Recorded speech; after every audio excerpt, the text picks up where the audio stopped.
That's it, Roach. Wine, and look like smuggling wine. It's enough to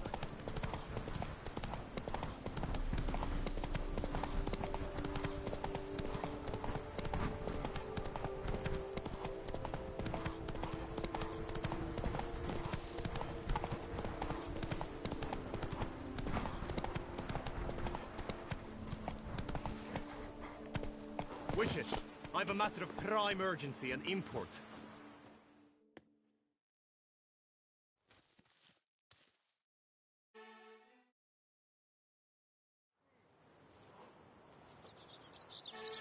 Your wound.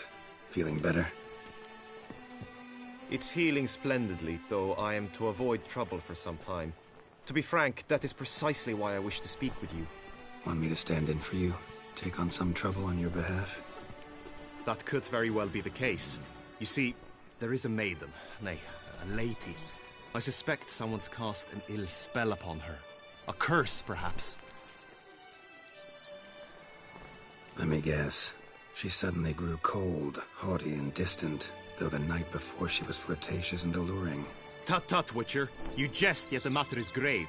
Though true, the lady in question is dear to my heart. I shall not deny it. I fear she has fallen victim to ill magic, and knows no one she could turn to for help. What makes you think she might be cursed?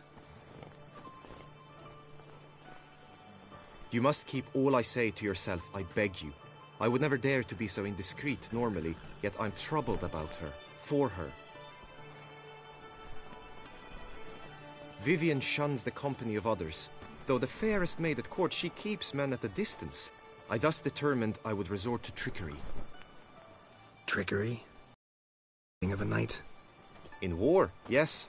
And what is love if not battle? As it were, one evening I crouched in hiding outside her seamstress's home. As Vivienne emerged from it, I too emerged, ever so gently but convincingly collided with her, then promptly offered to escort her home. She consented. At first, all augured well. I proposed a more scenic route. She agreed. I made kindly forays into conversation, and she even began to respond as we neared the end of our route. Then suddenly, mid-speech, from her mouth there flew a most hideous shriek. I stopped stone cold in my tracks while she turned red, then promptly ran off. I did not give chase that time. I attempted to approach her on several ensuing occasions, to learn what had happened, for I feared she had become entangled in some trouble.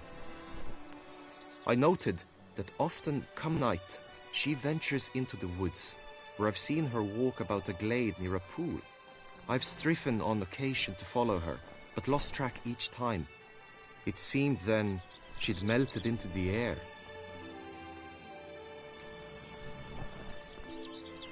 Sound you heard. She might have just had a sore throat. Had I thought it possible the sound was natural, I never would have taken up your precious time. Notice any other strange behavior? Additional symptoms? No, Vivian's avoided me wholly since the first encounter. But folk gossip. What about? They say she's secretive, that no one ever sees her after dusk. That she's wanted to suddenly disappear. Nothing unusual about any of that. Tell me more about Vivian. Who is she? What's her story? She's Her Enlightened Highness's lady-in-waiting. Her mother was a lady-in-waiting. Her father, a knight. That is all I've learnt, for the Duchessa grows angry when asked about her. Vivian spends her days within the palace walls. Yet we are in luck, for she has been named the tourney's patroness this year. Thus, each participant will be granted an audience with her. Got a problem then. See, I'm not a participant. I've devised a solution already. You shall take my place in the lists and thus gain the chance to speak to her. I was looking forward to winning the tourney, very much so. Yet for Vivian, I am prepared to sacrifice anything. This tourney, how's it work exactly? It is the year's grandest and most important contest. Knights from all corners come to face off for the grand prize. And more importantly, for glory. A demanding test of knightly prowess in horsemanship, marksmanship and fencing. I qualified for the first time, had great hopes of winning. Yet...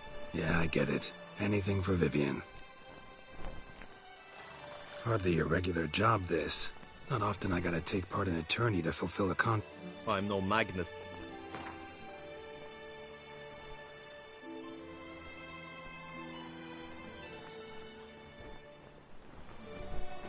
Agreed. That is...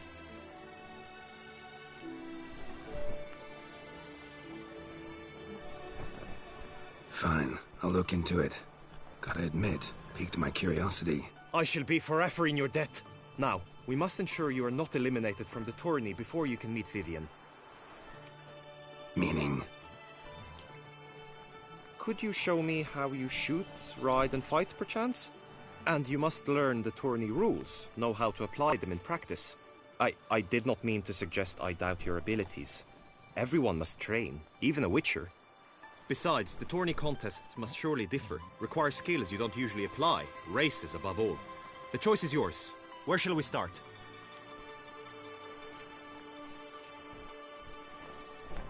How about some swordplay?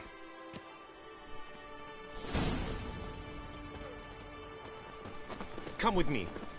You will team with other knights to fight. Ash simulates a true skirmish during battle. Come the end, you shall fight a duel. It will determine your place on the podium. I always liked the duels the best, but now I can think only of my Vivian. In the end, it is good you will replace me. I sense I would simply be distracted this time.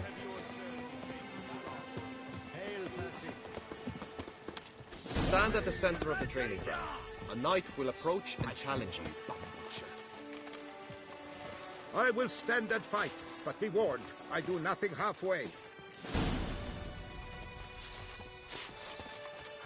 The lust to do evil, I'll beat it out of you. Attack! Attack!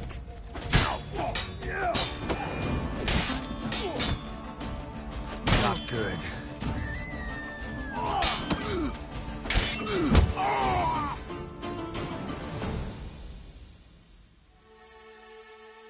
I expected you to do well, but not that well.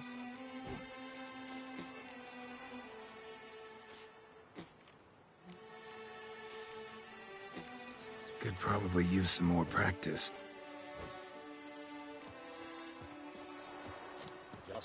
The Knight's Codex commands constant improvement. Slice! Smash! No mercy! Come on!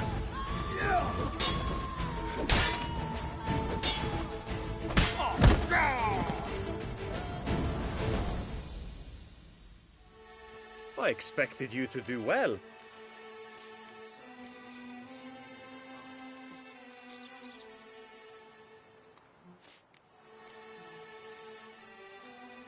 Think I've seen enough.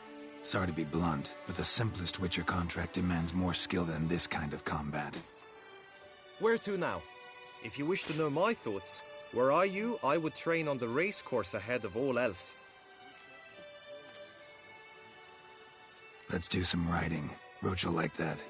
Excellent idea. Hey-ho, Come with hey-ho. me. Knight's life is full of trouble.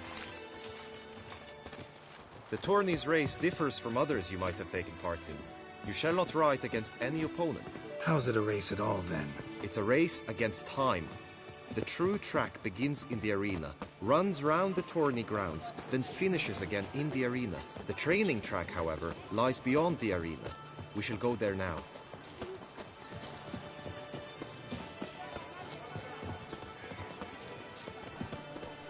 The gods have sent a beast as punishment for our sins. We have ceased to succor our ancient traditions.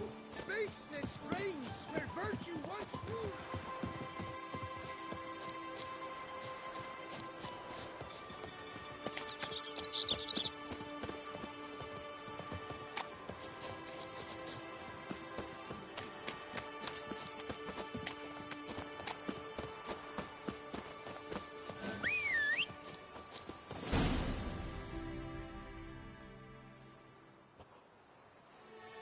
All is ready. Now listen, for it can be quite a challenge. Along your route stand dummies and targets. The dummies you may cut with your blade. The targets you must hit from your crossbow. The time you have to complete the course shall increase each time you land a strike, be it with blade or bolt. It may sound simple enough, yet I've seen many a knight fail this contest and hang his head in shame. During the race proper, judges throughout the course shall tally your points. For now you may ride unperturbed by those matters.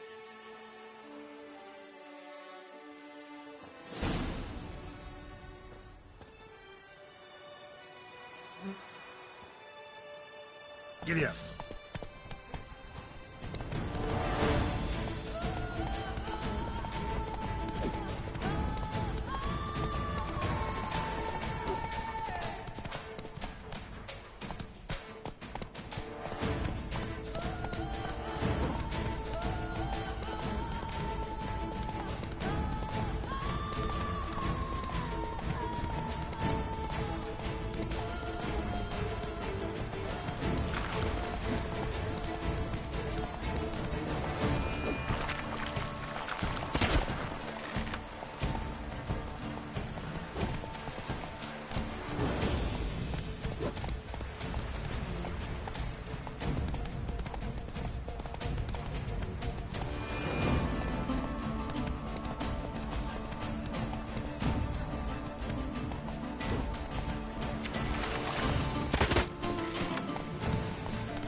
So,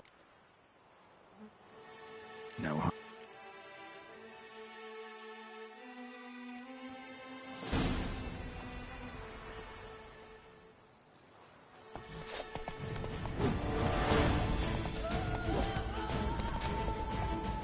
Run, Roach.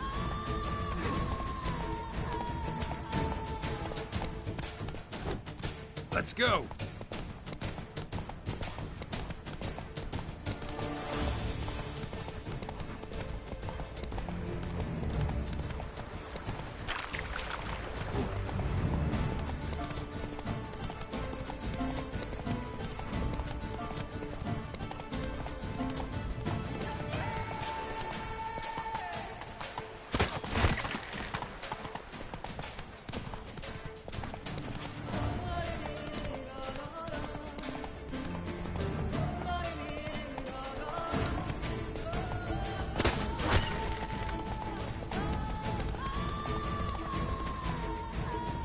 Not so fast, Roach.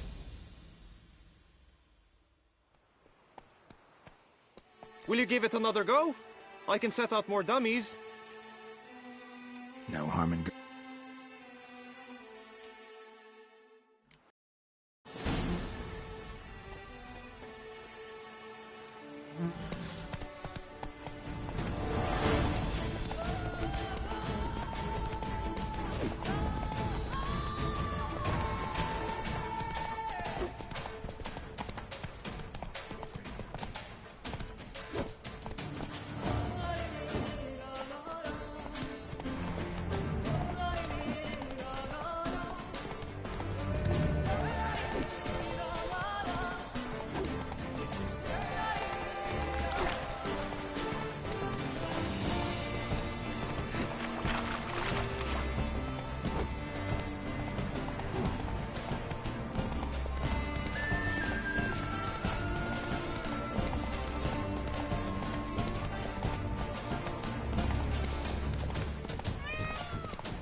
So, have you had enough? No harm.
Will you give it another go?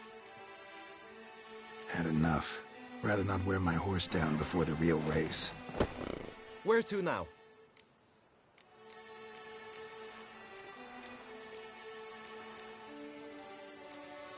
Time for some target practice, I think. Come with me. The marksmanship contest shall pit you against another for the best time and score. He who hits all his targets first wins. Hope my aim's as good as that Cupid's who shot you. Sometimes when you speak, I miss the meaning entirely. To be born in Toussaint is to be born under the lucky star. Your eyes! They shine! Wow!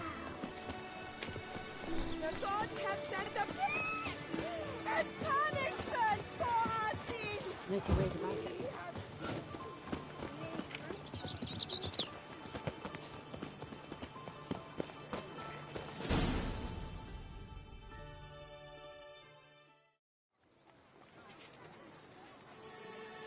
Hit the red targets!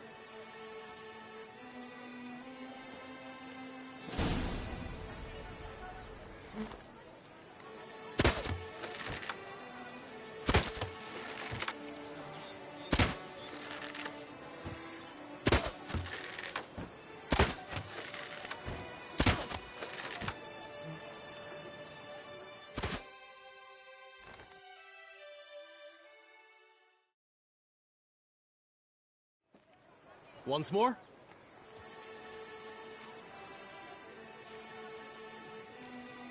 Done enough shooting. Now you must go to the inscription tent. Honor and glory are all true and good, but your scrolls must be in order.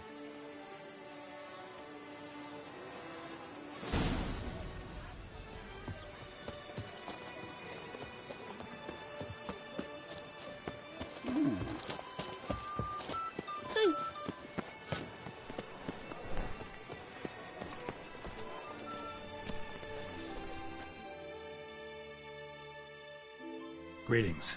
Want to join the lists? Naturally, we must first see to formalities, however. At Guillaume's request, I have looked into your personal history in its heraldic aspects. Really? What did you come up with? My findings show you may take part as Geralt of Rivia, What a surprise. or as the Honorable Ravix of Forhorn. It's not every year we have a combatant who can boast of 2 crests. Which do you prefer?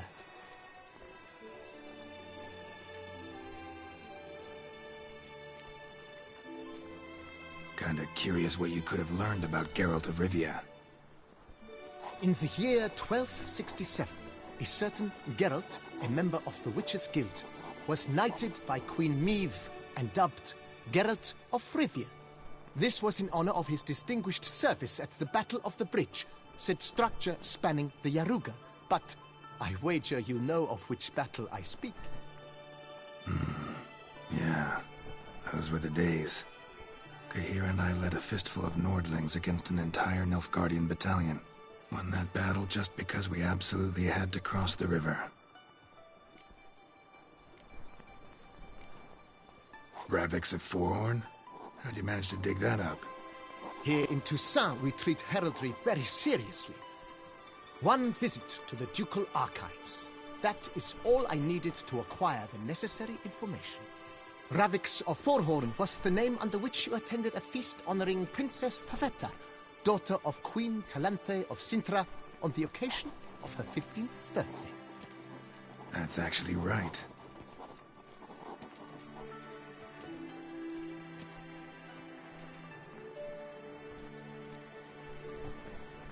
I'm Geralt, not about to fight under a false name. You may now take the shields bearing your crest. I'm a Witcher. Shields aren't something Witchers ever use in combat. Who mentioned using it in combat? Not I. The shield commemorates your participation in the tourney. You may take it as a souvenir. In that case, thanks. Have you been instructed as to the tourney's challenges, prizes, and vows? If not, I do hope you will allow me to tell you about them.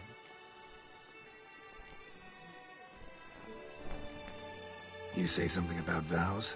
As is our custom, knights make vows to which they hold for the duration of the tourney. Each swears on something which to him represents his most cherished virtue. Guillaume told me a bit about the contests. Rather make sure I'm clear on them, though. An admirable thirst for knowledge. There are contests 3. A shooting range, where you will compete. A horse race, during which you will seek to complete the course within a specified time. Finally, the group melee. As each contest ends, its results will be posted on the board outside my tent. This way all will be apprised of who leads at any given moment. Convenient.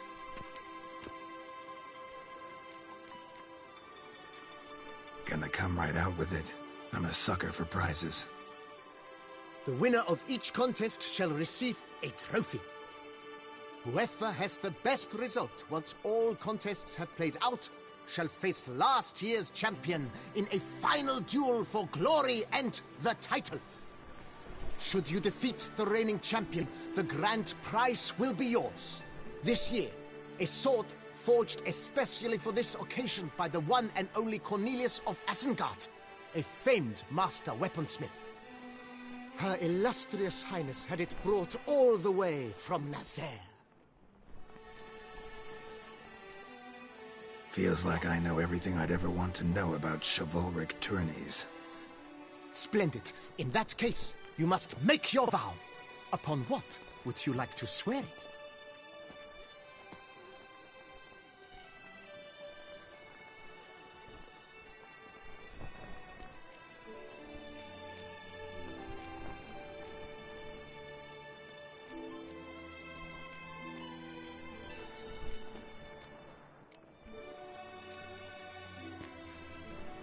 I vow on the love of my lady, Yennefer of Vengerberg, to respect the chivalric virtues. May the gods succor you in your endeavors to overcome. Sign here, please, then fill out these forms. That is all I need from you. Now, as arranged by Guillaume, you shall be fitted with appropriate armor for the tourney.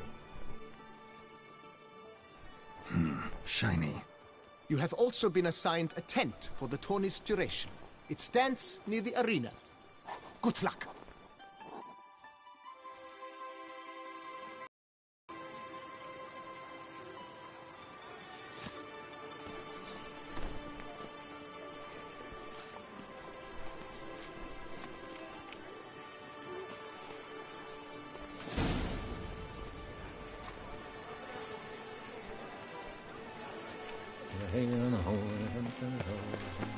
A smashing place we have. Right, Edrica clans! Wine Ducks by the nipples!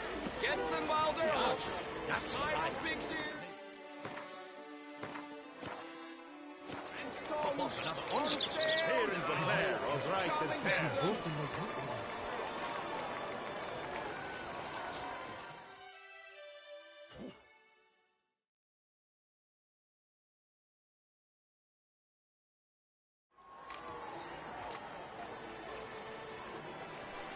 Geralt, well, I'll be... Have you decided to turn knight-errant? All jesting aside, here on a job. You in the 22? Am I? Ha! I shall square off against Renfarn of Atre. I saw him just moments ago. A nervous wreck. Stuffing his nose with fish tech, no less. As if that would aid his determination. Guessing that's against the rules. But who's to tell the Nilfgaardian what to do? Listen, Geralt. I've a tip for you. The timing of your marksmanship duel is such that you shall have the sun in your eyes. Makes no difference to me either way. Nor will it give you any pleasure. Since, as it is, we must both wait, play me in a round of Gwent. Should you win, I shall swap with you. To me, a southerner, the sun is no hindrance. Never turn down a round of Gwent.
I congratulate you. We shall swap as agreed. We've passed the time rather nicely. Lady Vivian should appear forthwith. I'm off to face my first challenge. Good luck.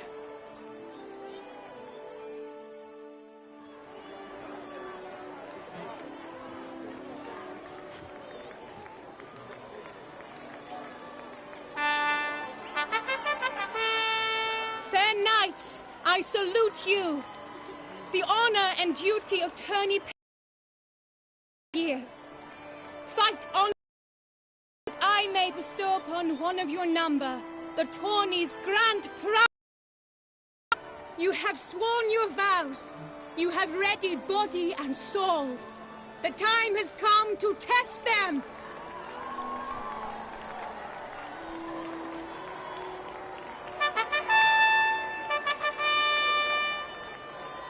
Behold Horm Akispark of the Mechtian royal line. His name's quite the mouthful, a true challenge to rhyme. His targets to be hit centrally and true are the ones in blue. Against him new blood, a knight unknown till now.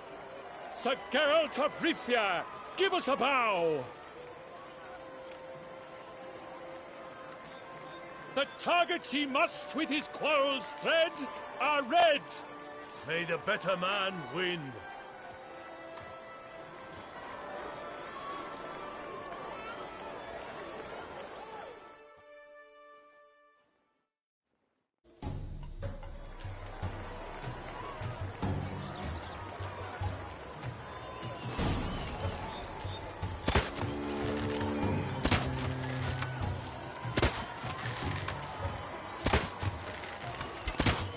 Like a lover closely grasping but one fair teeth, Geralt's half strewn twixt joyous victory and bitter defeat.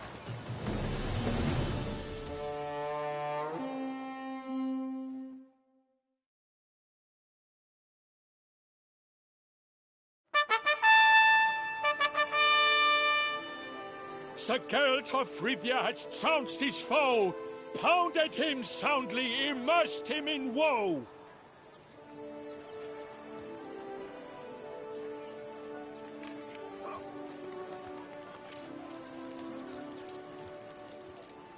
Your prize, sir.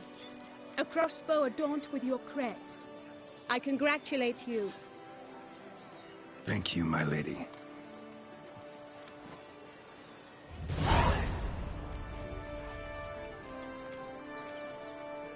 My medallion's vibrating strongly. Can only mean one thing. Magic. The explanation is disappointing, I'm afraid. The fragrance I use, it's mixed by a sorceress. To lose to an opponent such as you is a victory of its own. Accept my congratulations as well. Thanks.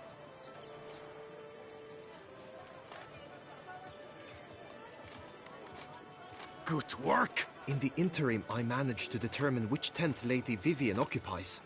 Perhaps you could find a clue within it. You're right. Vivian's cursed in some way. Sensed it when she opened the tourney. In that case, we've no time to lose. Let us go. Yeah, let's go now.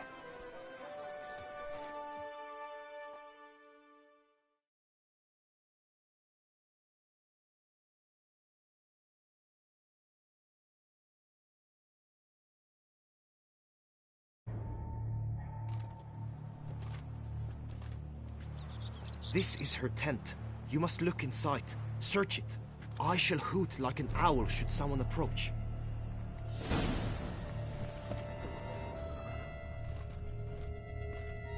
Claw marks, that's clear. Not sure what beast left them, just that it's big. Oh, fair Vivian. Jar of concealing ointment. Powerful magic at work here. Like a thread of scarlet. Thy two breasts are like...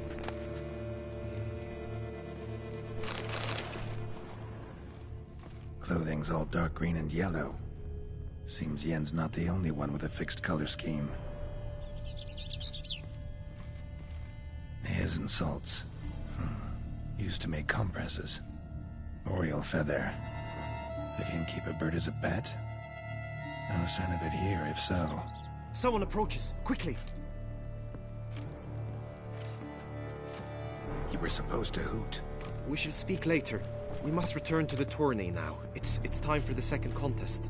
Sirs, what seeks you in my lady's tent? Inspiration? Be gone from here!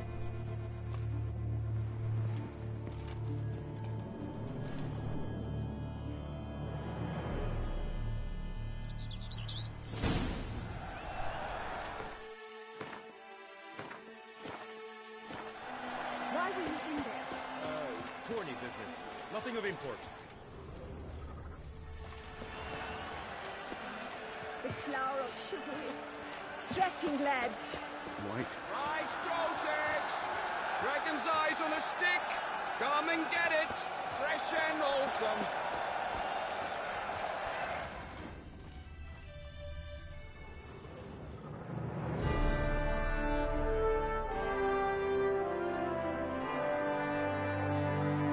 Behold, gallant knights and ladies decorous! Gaze at the host assembled before us! Look upon chivalry's best and most storied! Come from far lands, here to seek glory! Hear now their names as I shout them aloud! Savor their titles, of their presence be proud! Halmarin, the Baron of Lonfal! Linos of Metida! Renfarn of Atra! Horm Makaspark of Meikt! Donimir of Troy! Guy de Boisfren, in service to the Duchess! Delwyn of Craigiau! Count Tai of Dondal! Ansay of Lyria and Rivia a prince! Geralt of Rivia! For Gregoire of Montgorgon, let out a roaring cheer! The faint fire of silence, tawny champion from last year! Today's winner of contests, his victory to secure, shall face a Gregoire in a challenge severe! Does ignorance demand a bard intercede? Does someone need telling how tourneys proceed?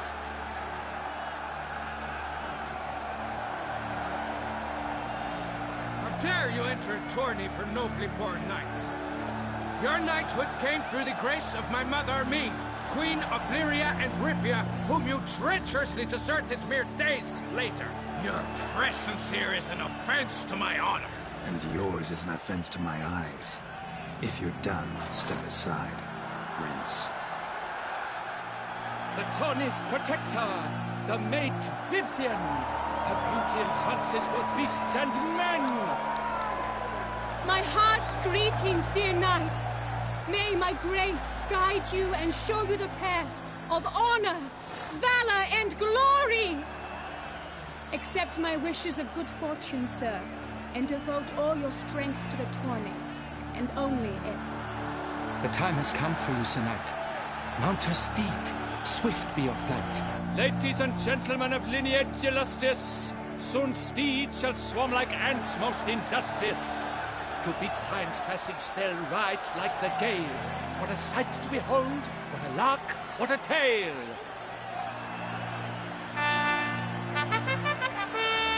Before us Geralt from Rivia come, fast as the wind, bright as the sun.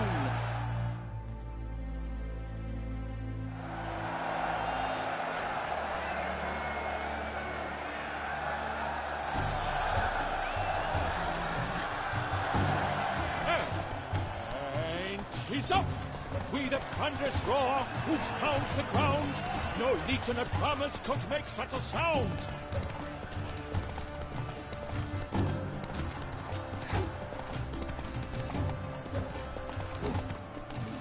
Sharpen the swords, wound the horse,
So close! Will he last? Endure and keep pace?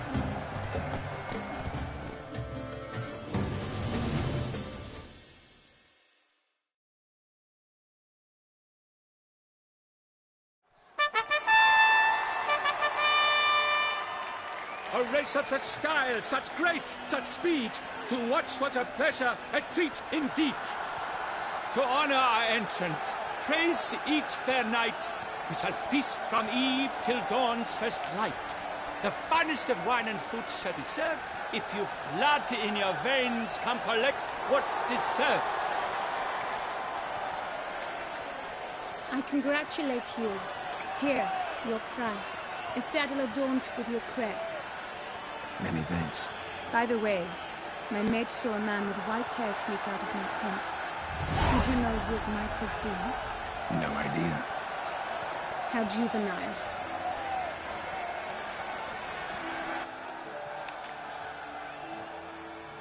Congratulations on your win. In stellar style, no less. Ah, I no longer regret I was not able to participate. Almost. We must drink to this.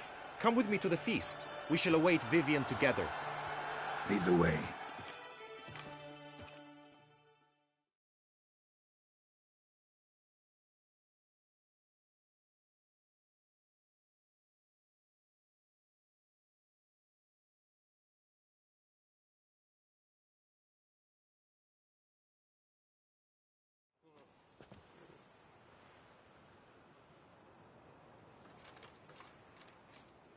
So, any thoughts on Vivian? Her beauty's striking. That is not what I ask.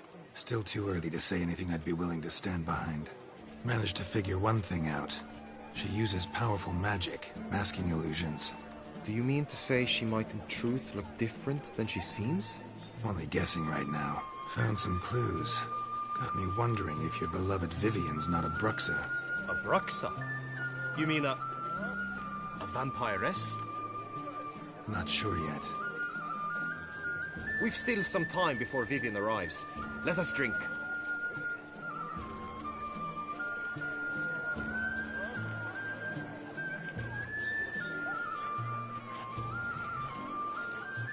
To Vivian. May you find the means to aid her. To Vivian. Ah, when I first laid eyes on her, I finally understood what all those poems and ballads were trying to say. Love's not poetry alone. Sometimes it's prose. Sometimes it's just plain ugly. You say that only because you do not know Vivian as I do. A life with her would be sweetness itself. Actually, you don't know her all that well either.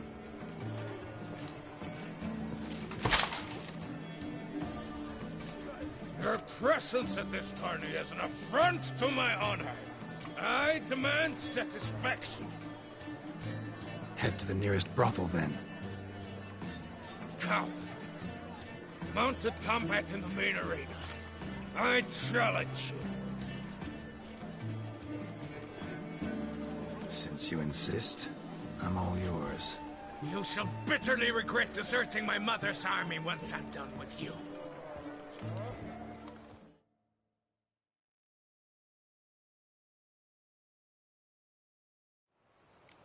May the blood I will spill wash away the stain of your cowardice! Let's get this over with. Quick. 3, 2,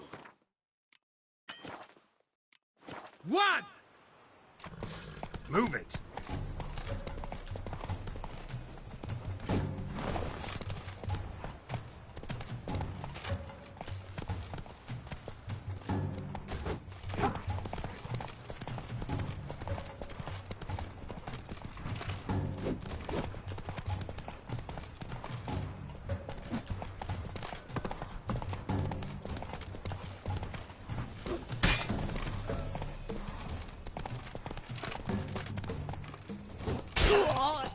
Come on now.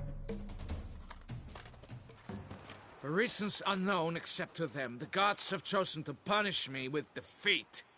But do not think your cowardice will be forgotten. Damn it. You still going on about that? Need to clear this up once and for all. Had to abandon your mother's camp back then because someone else needed my help. Badly. Couldn't refuse them. Didn't want to, in fact. You mean to say you had a secret mission, set off to accomplish it, having vowed to tell no one of its nature, until you did? Something like that. Minus the vow. And, I'd still rather not divulge the nature of my secret mission. Can you accept that as justification? In agreeing to duel, you proved yourself a true knight. Thus, I accept your word as that of a man of honor. Glad to hear it. Now I got work to do.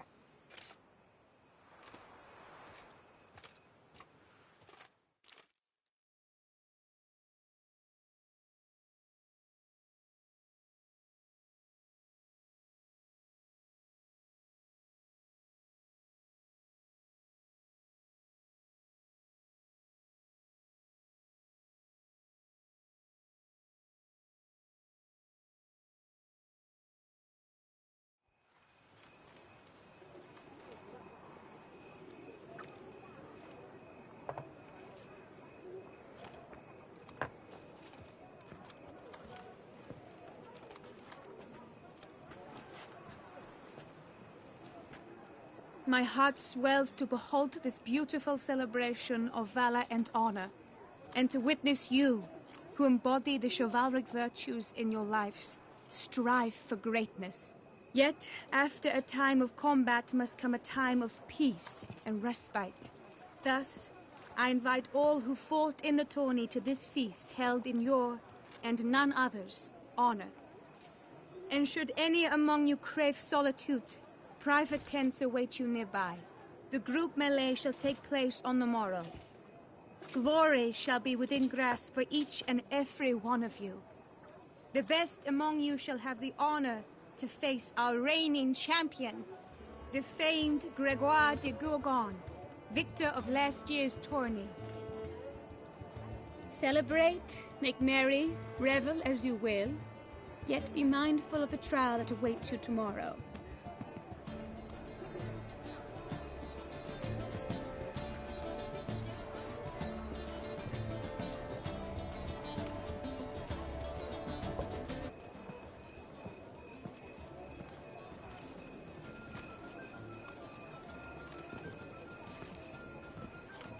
Follow her.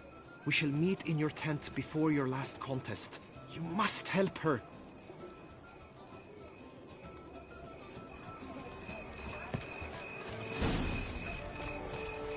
That grey-domed scoundrel, ever seeking Lady Vivienne. Some kind of maniac.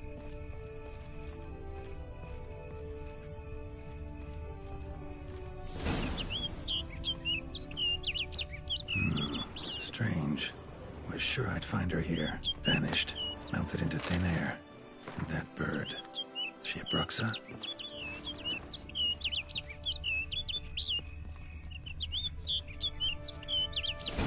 Flew off. Worth going after.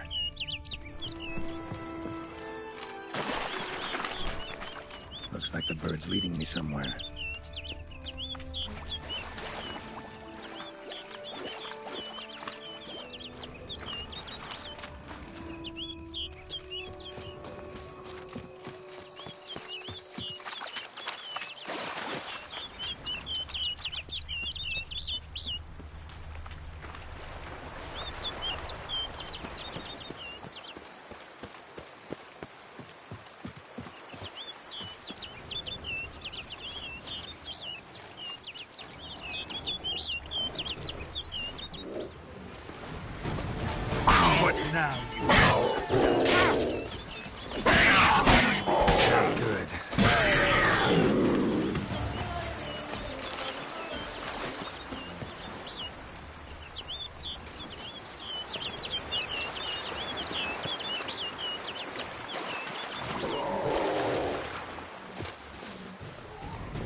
cave.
Lost your nerve?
Witcher.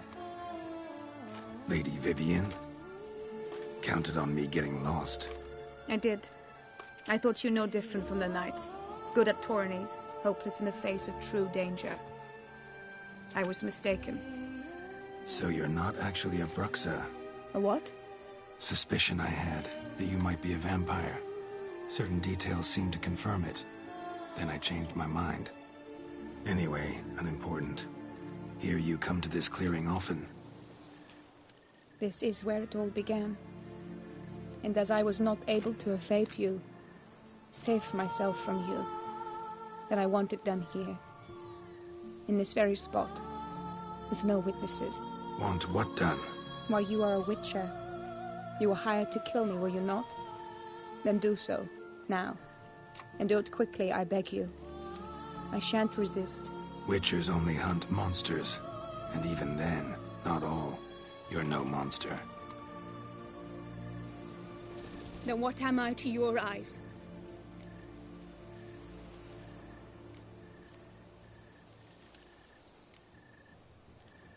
Only thing I've figured out so far is you're no danger to anyone. Hope to learn more, though.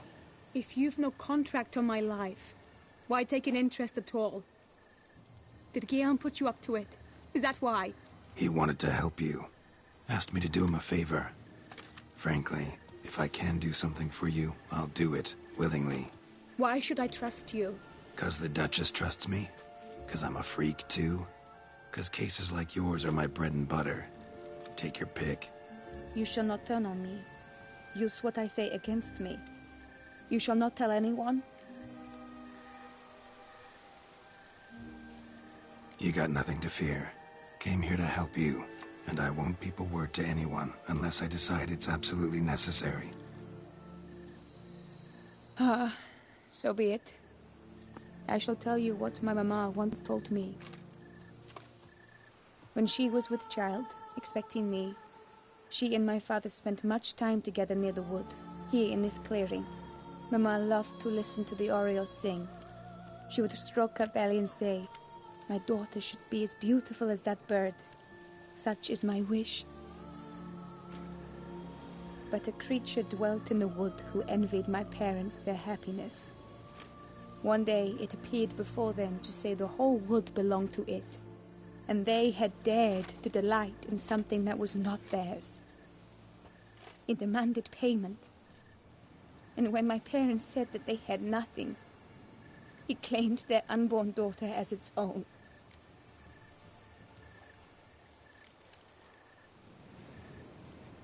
Parents ever describe the creature? They called it a nymph born of the deep woods, with no mother or father. But I was too young, too distraught by the curse's onset to ask after details.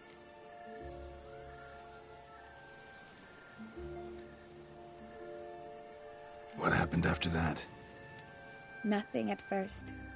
I came into the world a perfectly normal child, and my parents forgot that day's events. But 15 summers into my life, the curse began to show. Initially only when the moon was full, but now it's advanced so that even in daytime I must use magic ointment to mask its symptoms, to look normal. Thus I thought someone had discovered my secret, then hired you to kill me. In fact, I was resigned to death in coming here. Perhaps death would be preferable to my complete...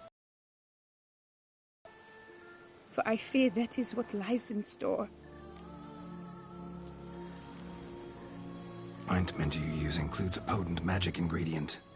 You don't have the immediate doses, or normal doses too long, and it could be dangerous to you. I sensed this. The very reason I knew I would have to give it up in the end, and bid my human form a final farewell. The curse. It could be reversible. Once ran into a baron transformed into a cormorant, ostensibly for good. Managed to cure him completely.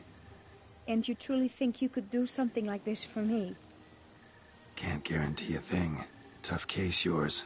You were cursed before birth. That alone complicates things. Also, you claim the curse is increasing its hold. Symptoms are progressing. Could try transferring the curse onto someone else. What? Out of the question. I shall not allow it to ruin an innocent's life. Is this the only method you know? Only one that's completely safe. So there is another.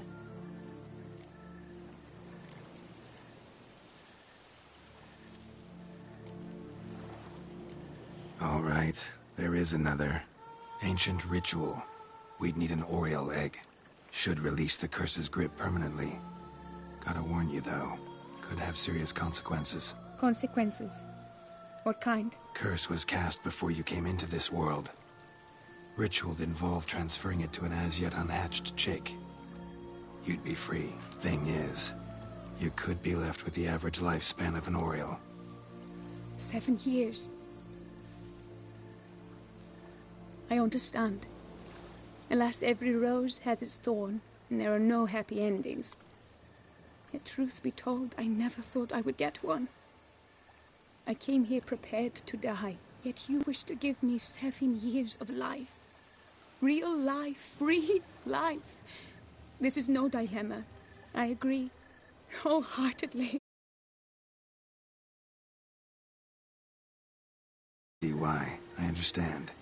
Don't have to decide just yet. Think it through. I will. They must miss me at the Tawny Grounds by now. Shall we? Return. Let's. But are you gonna... Yes. I cannot appear there all in feathers. Pardon me for a moment.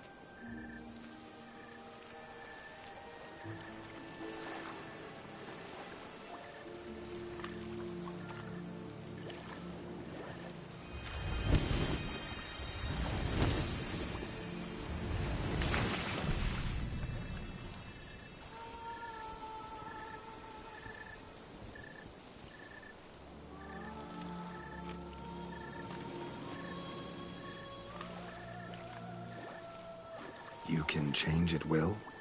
No, but I discovered the water of this pool helps. Its effects are brief, but I can always be sure of them. Interesting.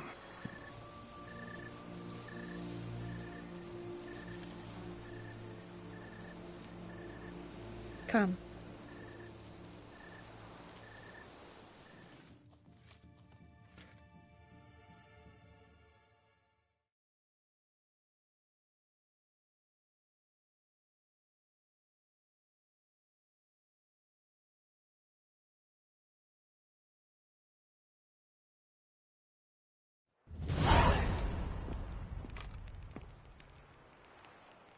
Did you learn anything?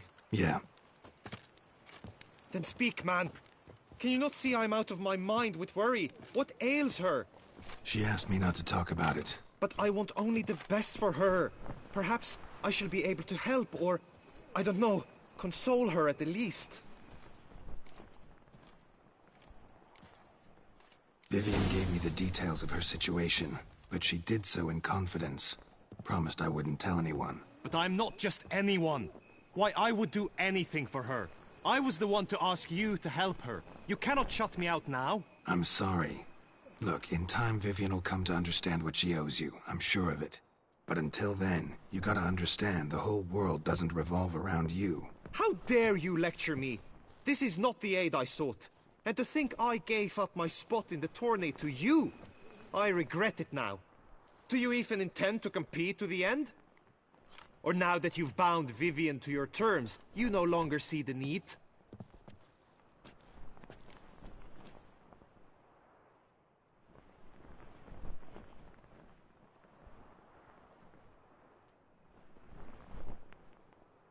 I don't back out of anything. I'll take part in the last skirmish. Besides, Vivian will be busy till the tourney's end. Indeed. In that case, you must meet the other knights of your team. They await near the arena's entrance, by the training ground. Got it. Thanks.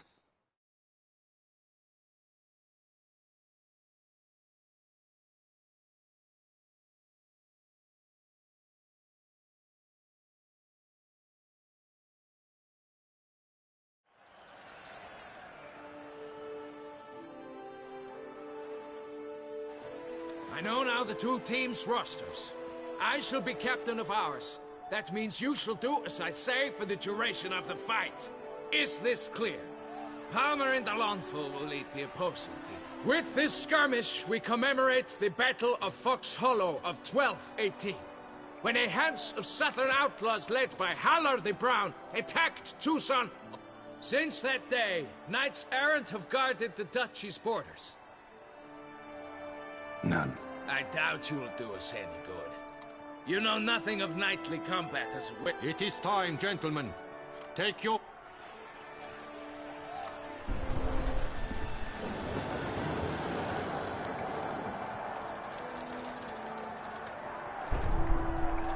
A cheer for the knights, the ladies, the lords. For our next entertainment, the team shall cross swords. 2 rifle crews, 2 coteries shall fight full tilt till one drops to its knees. Who virtue ignores or lance blows unclean shall forever be branded as shameful, obscene. While the knights prepare, let me say I'm elated to behold such a crowd on edge, breath-baited. Whoever here wins the past champion shall face. All others must leave, heads bowed in disgrace.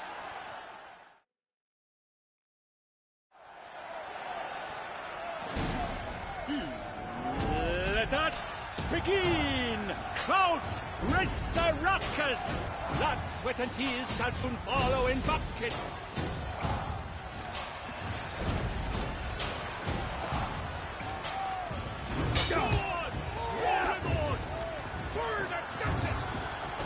Never know.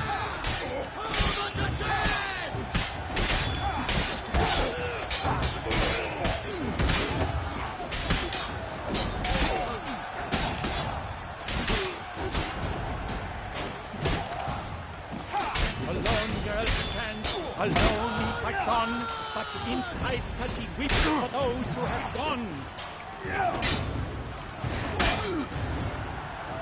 Quickly! From the right! Now! I shall never retreat, not one step! Come!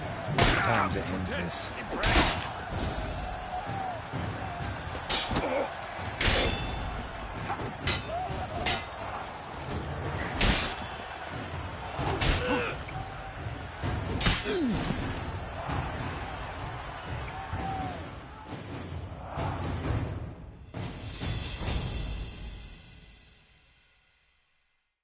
The world's never seen a fight quite so glorious. For showing such verve, each knight was victorious.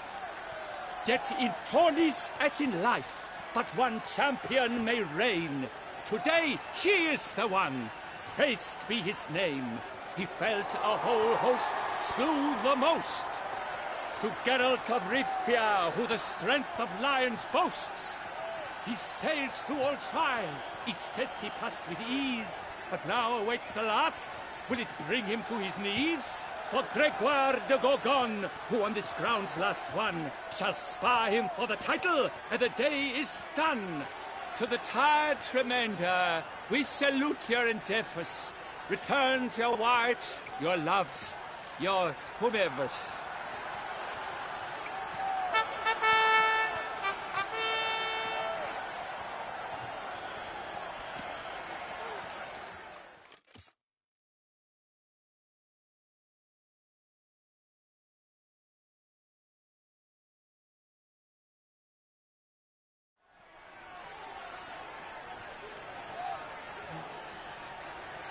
It is time.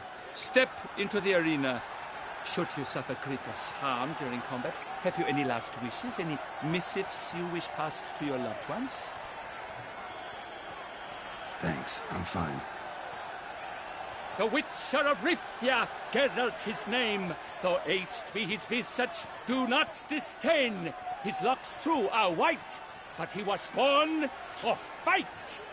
Now entering the grounds, a titan of infamy, Gregoire de Gorgon, victor of Las's tourney.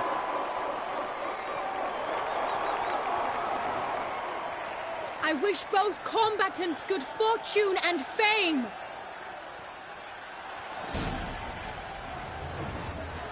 Pacing the grounds, the titans locked stairs, ferocious and spry as wolves hunting hares. Mesdames et messieurs, our victor, our champion, the Annikers. Come on, come closer. Gregoire de Gorgon! Hip, hip, hooray! Hooray! And now a few words from the sponsor. For strong bones and teeth, drink Tufo. A wine for your kidney, a wine for your soul.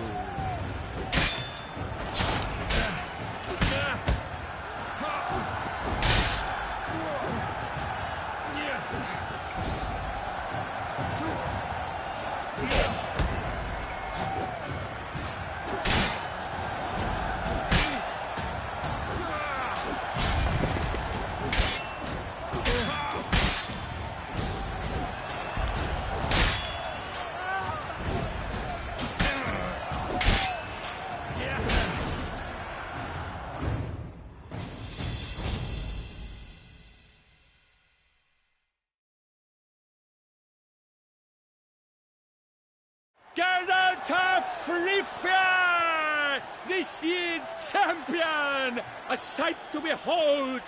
He defeated Gregoire de Gorgon. Hail, Geralt! Herald!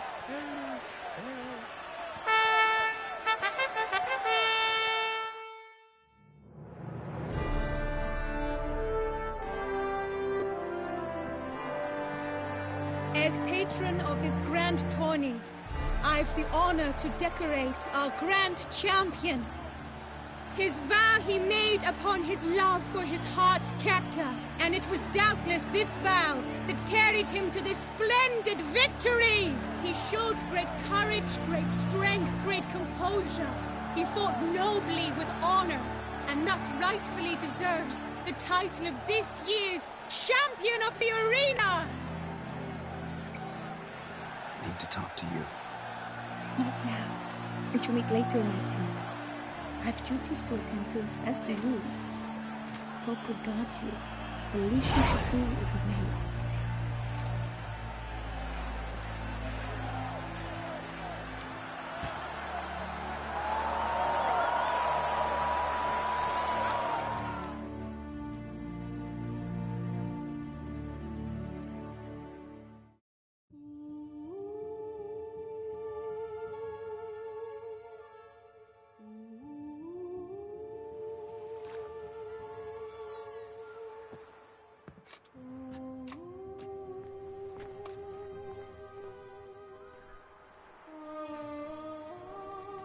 Greetings, my lady. Have you decided? I have. I stand by all I have said. I wish to endanger no one, and thus choose the method involving an egg. If it's to be the egg of an oriole, I know where to find one. There is a nest in my clearing. Might you explain the nature of the ritual? Its exact course? Sure, but seems you're tense, grown ears. Show yourself, Guillaume. Can hear you breathing, and I know damn well it's you. Why are you here, sir? This is a private audience. Geralt, what is the meaning of this? Is this some scheme you've hatched unbeknownst to me? No, no scheming involved. Guillaume hired me, but this matter relates to you, not him.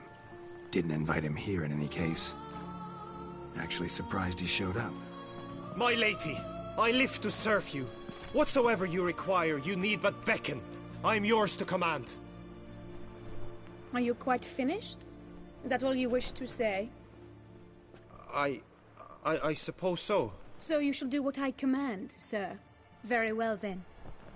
Listen carefully. Leave this tent, turn towards the duchy's northern marches, and run.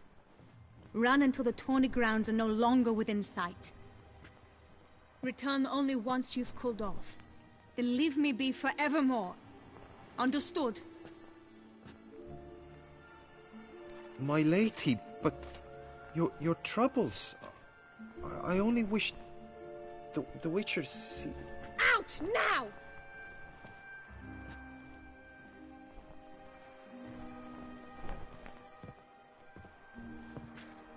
You assured me I could trust you!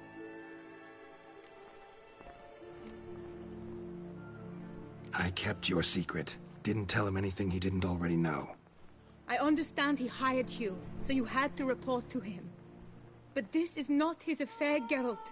This is my life. Absolutely sure you did the right thing? Not too hasty rejecting his help? Can't conduct the ritual using your reflection without him. Needed someone who'd willingly assume the curse in your stead. And you thought I would agree to this? No, Geralt! When we spoke in the meadow, you told me of a ritual which required no lusty knights to aid us. This is the method I wish to pursue. Need to find an egg. Preferably an oriole's. Ritual itself isn't complicated, but like I said before, there'll be a side effect. Still sure you want to go through with it? Yes. I saw a nest in the clearing where we spoke. But before we go, tell me, what will become of the chick? We'll have to break the egg. Like you said, not everyone gets a happy ending. And for a dream to come true, there must be sacrifices. Very well. Let us go.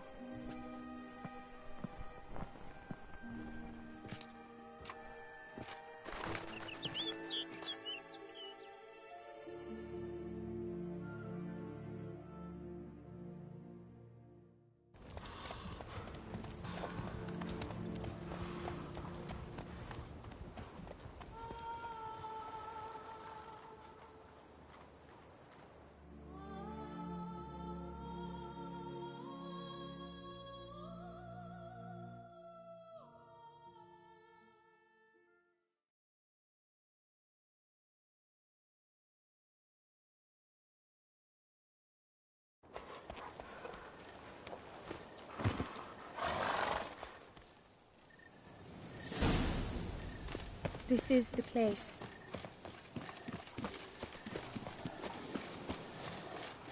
Oh no! A panther's got at the nest! Stand back. I'll take care of this. What you got?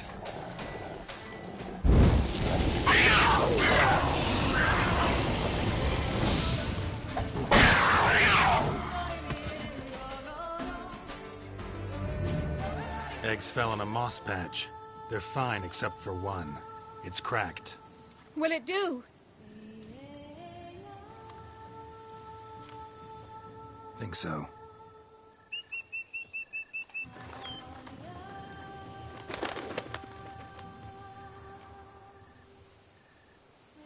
Now what must I do?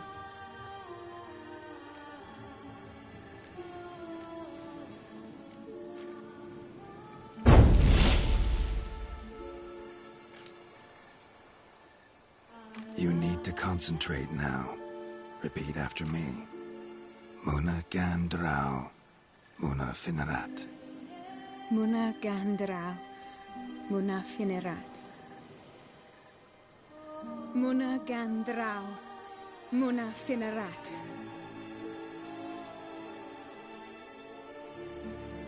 Muna Gandrau, Muna Finerat.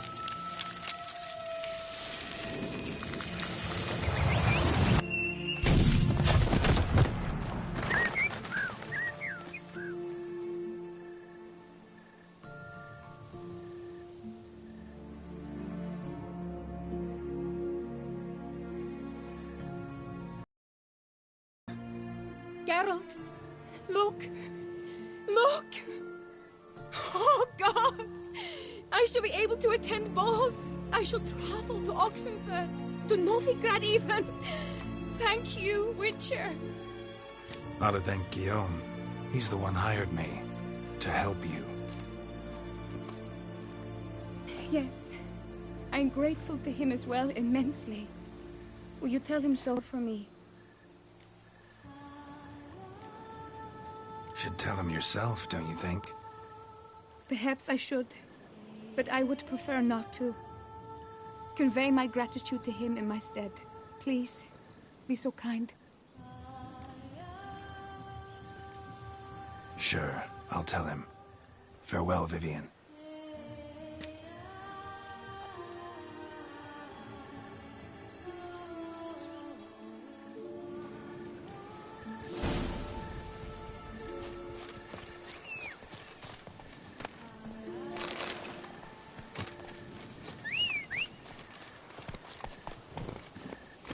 Come on.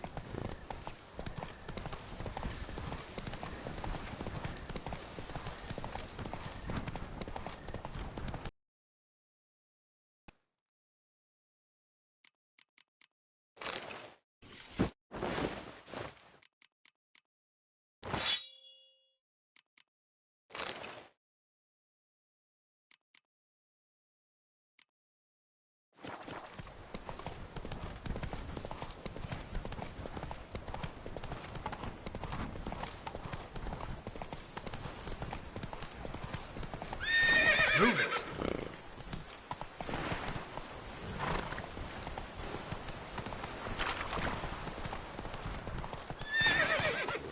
Go, go.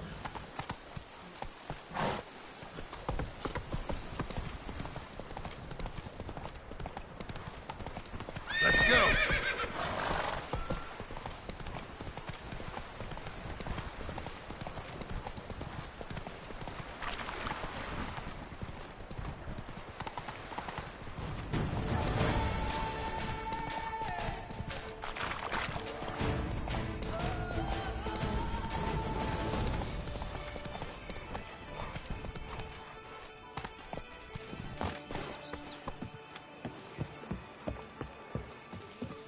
I pledge my love to win the tourney. Geralt, what of Vivienne? Managed to lift her curse. Truly? So all will be well. Her troubles are done?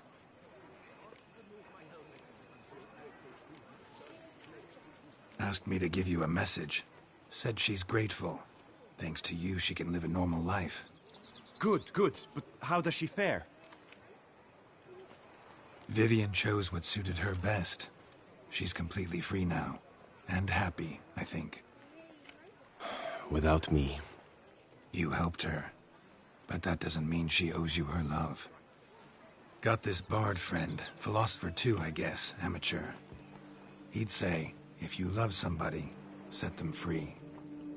Do you know what, Geralt? You earned your reward, so take it. But keep your advice to yourself. Adieu. Saint Geralt of Rivia, only champion. Is the Witcher who saved us from woe. Eat, drink, and be merry. Thus spake the prophet. Well, well, the one and only Geralt. The bridge his crest graces my establishment. What do you need, sir?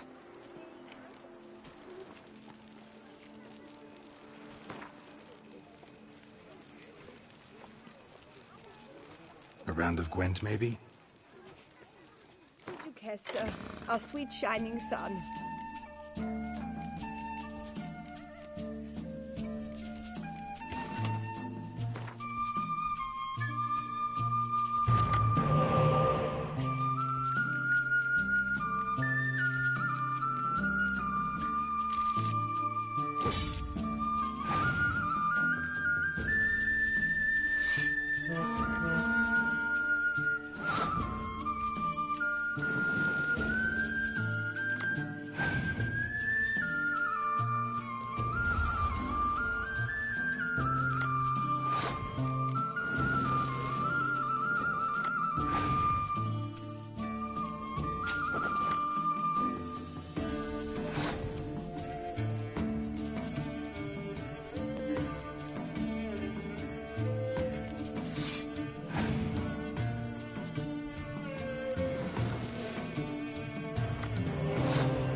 Well?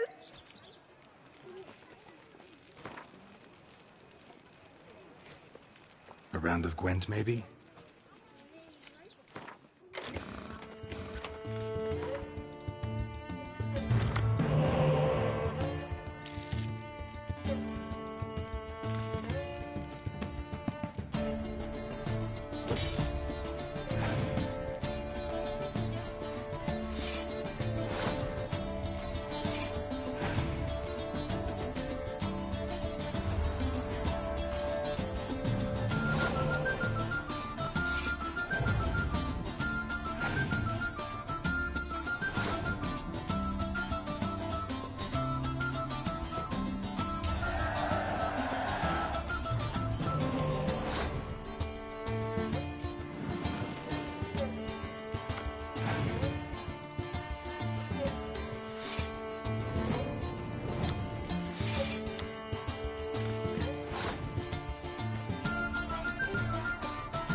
drink and be merry.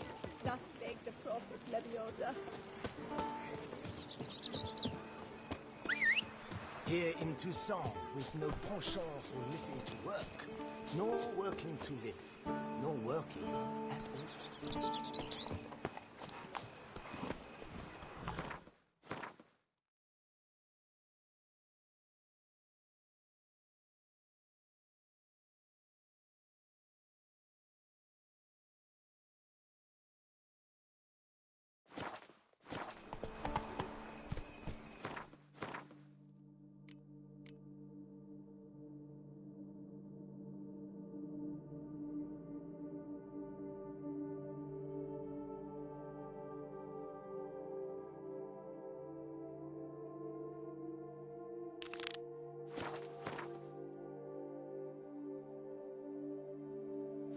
Whoa there, Roach. Spain, for you know neither the day.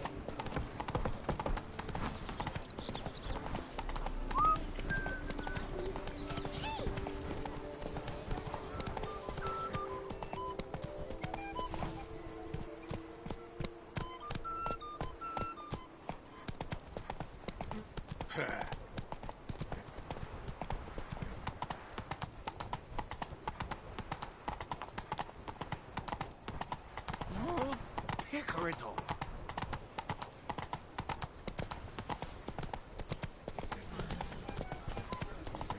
What is this? Scared of fight?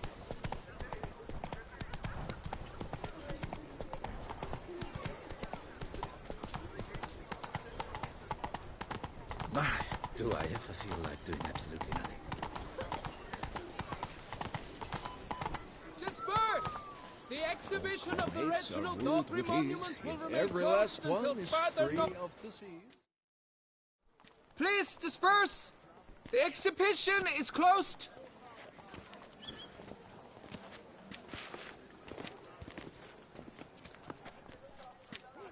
What's this about? Oh, Lebioda, give me strength. I can't bear this, please! I believe I've been clear. No presentation today.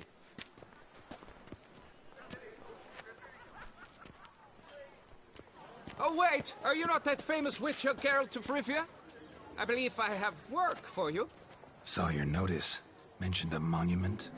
The matter is a delicate one, but mind you, I pay well. Alas, I can say no more at this stage. Interested? The statue. Just tell me, what's the problem? A picture's worth 1,000 words. More, I dare say. Come with me. I'll show you.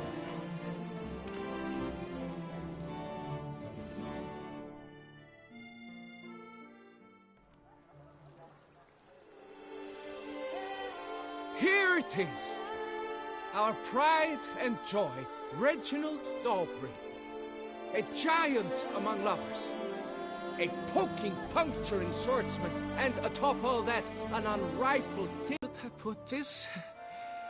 It's lost its jewels. Somebody stole the testicles off a statue. No ordinary statue, mind you. The sole monument made using a cast of the great Reginald's own genitals, certified and authenticated. Sprung directly from his loins, they grant all who stroke them unparalleled virility. All who buy a ticket, that is. Thus, you must retrieve those stones.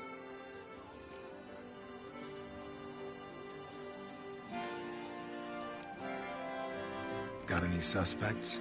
Considering the vast potency of Reginald's prized pouch, everyone's a suspect. Who would not want it for himself? Any idea when the theft took place? It must have been mere hours ago. I guided the last group through the exposition quite recently. Stones were very much in place. Need to look around. Might find a clue or two. Do what you must, as long as you return grasping Reginald's stones. Without them, Beauclair's entire tourist sector faces trying times. Trying times. Don't worry, Reginald, don't worry. Nice tune. Saw marks are straight and clean. Precision castration, I'd call this.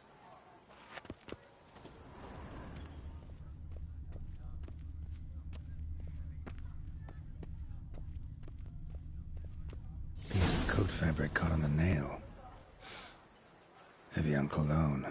Smell it'll lead me to the thief. It will all work. The Witcher's not nearly as nasty as they make him out to be.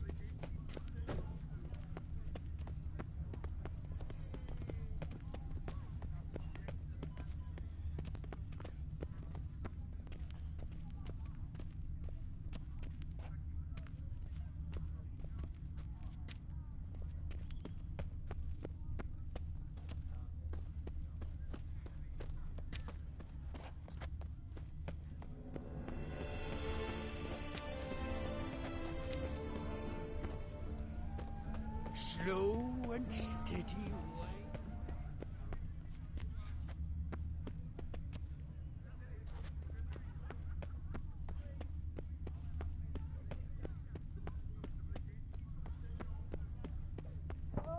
Scent leads to this door. Not paying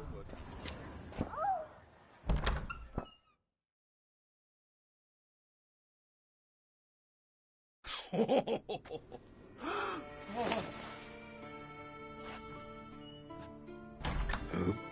Sorry to interrupt, I guess. This is not what it seems. Word of honor. I tripped, rolled, tumbled, then landed where she already lay. Psst! Hughes!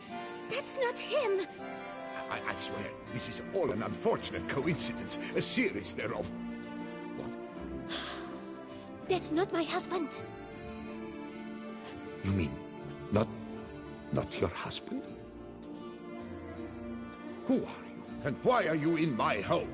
Out, now, or I'll summon the guards!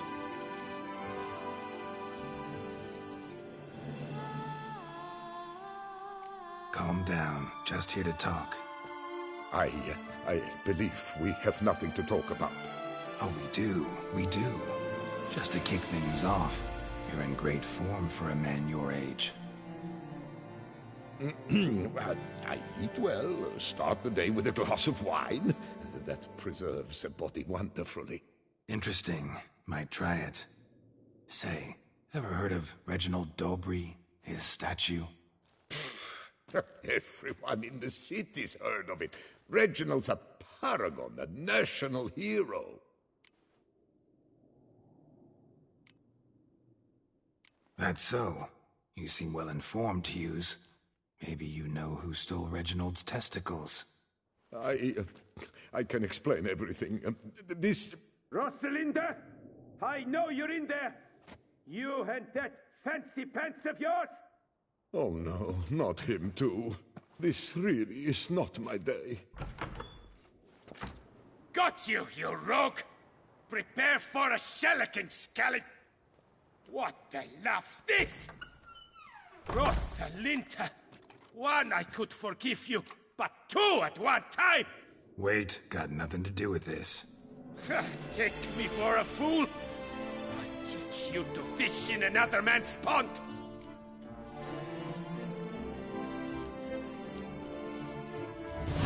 Got no time for this. Go home. Yes, that'll be best. I'm done here.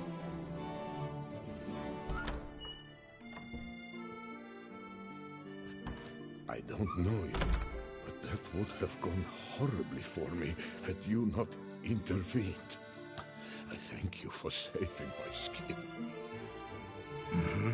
So, time to talk. Rosalinda, my dove, please allow us a moment. All right. I admit I stole the stones, and you will never believe it, but they work. Today, Rosalinda and I will 3 times and counting. 3 times? Impressive. Isn't it? At my age. That's more than the entire last decade. All the same, you stole those stones and you gotta return them. Listen, perhaps we might strike a deal. Hmm? Let me keep the stones. I'll pay you. Grant me this, I beg you. They've made me young again.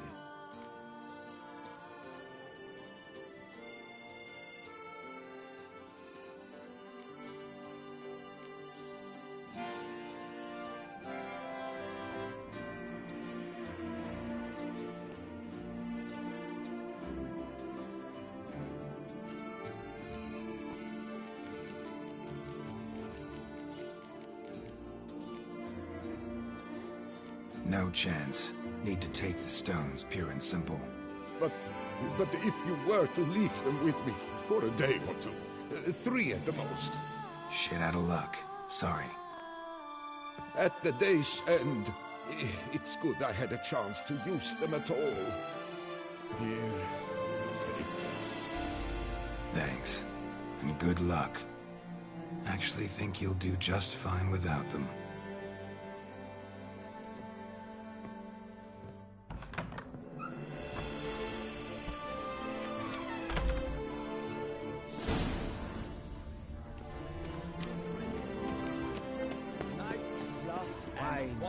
Sunlight captured.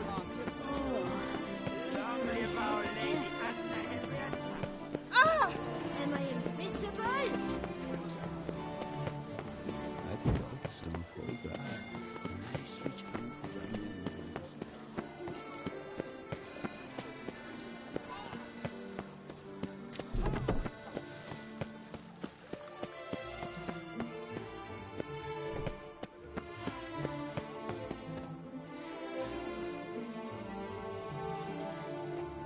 Well, have you recovered Reginald's family jewels?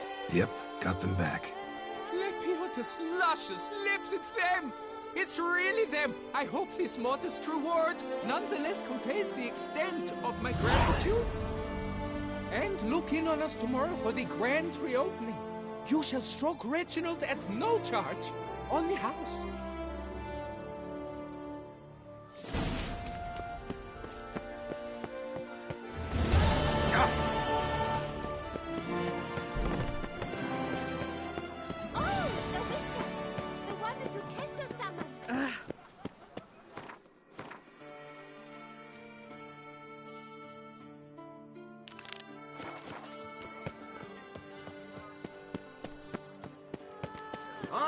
Beauclervois, her most gracious Duchess, has hired a witcher.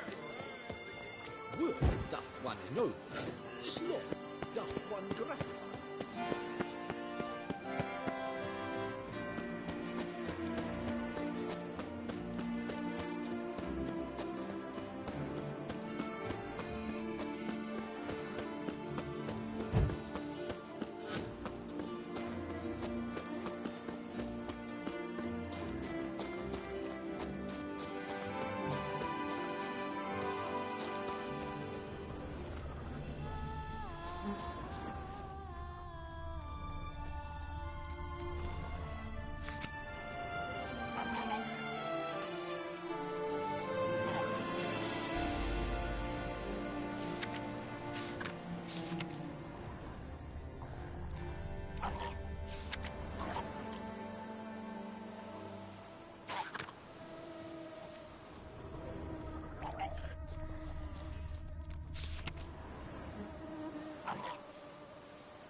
Inscriptions in Elder speech.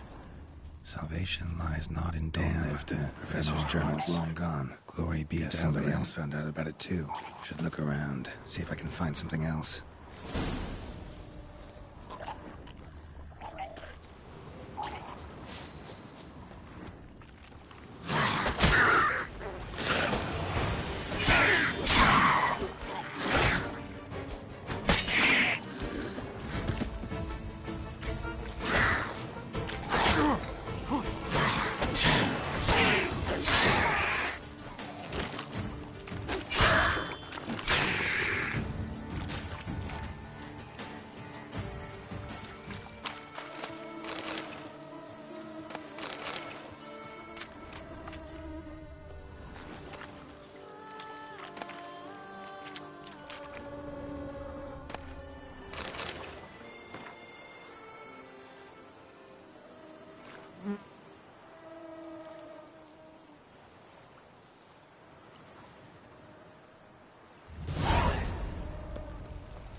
Professor certainly can't do much to help me with my search. Footprints. Narrow and shallow. Somebody's small, light. Woman, maybe? Wonder where they lead.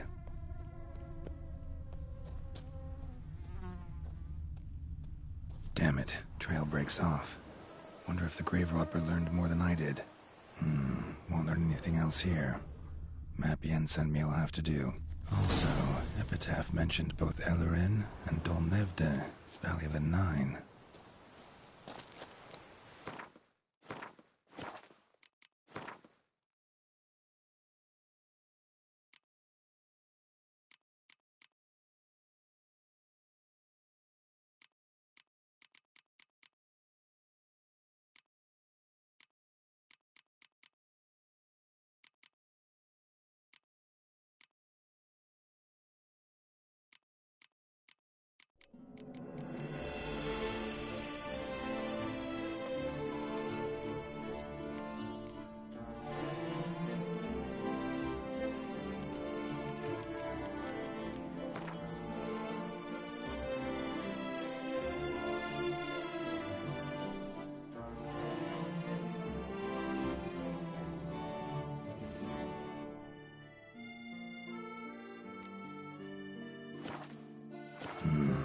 Site marked on the map's all wet now.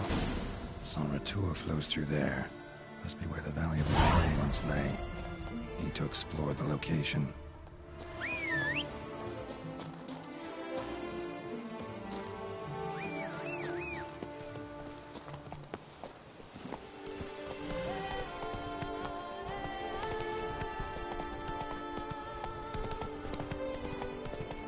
Come on, Roach.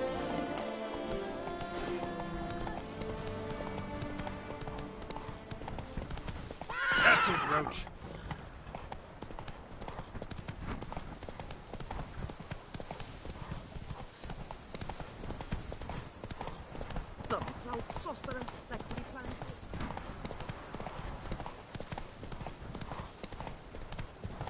Go, go.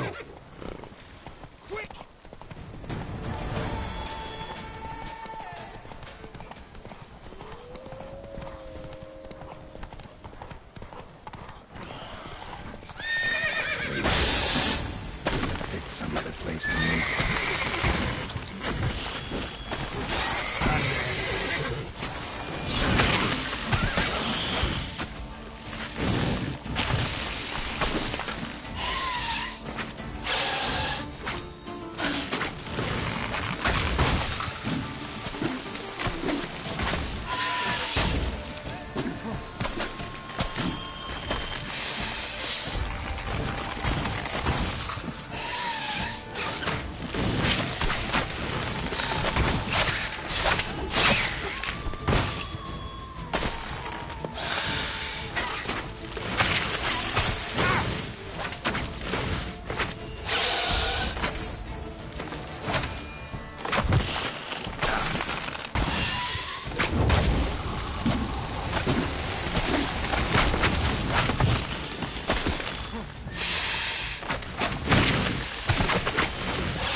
Viking wars. Have victuals aplenty right here.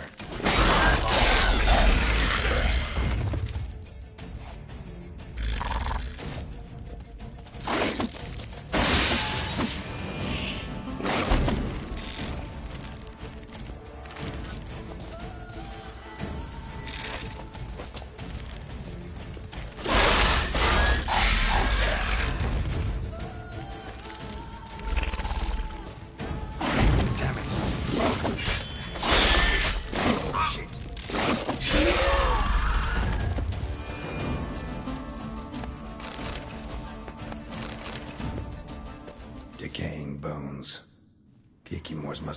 traveled into the grave. Kiki more eggs. Need to incinerate these to ash.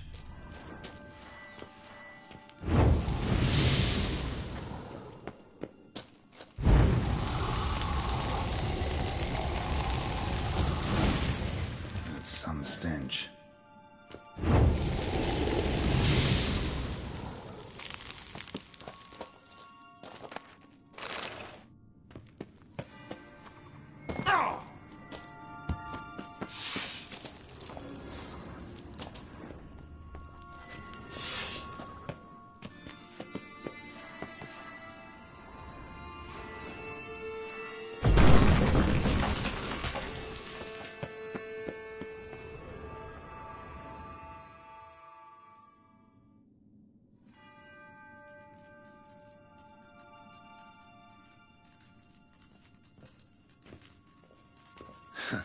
Agreed to meet a vampire at a cemetery. How much more cliché can you get? Nothing comes readily to mind, though we did not meet so I could prove how very original I am. True enough. Need to find your friend. I'm hoping you'll agree to help. I shall do whatever's in my power. Yet what you want or even need must matter little. What matters is what Dettlaff wants. If he does not wish to be found, you will not find him. Ever. End of story. Come on. Gotta be some way.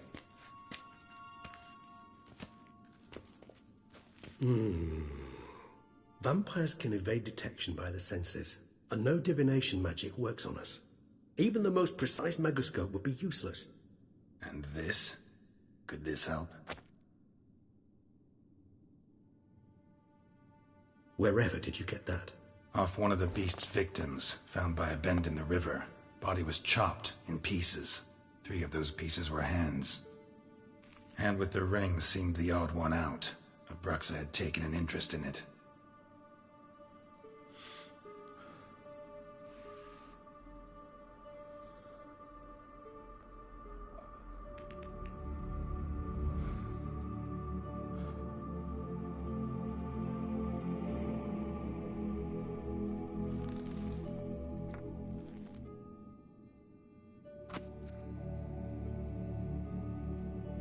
It's Dettlaff's hand, without a doubt. It will do splendidly.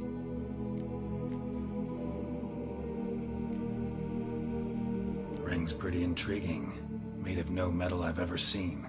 And the ornamentation. It comes from our home, where we lived before the conjunction of spheres. It's actually mine. I received it from a dear old friend. You might call him a humanist.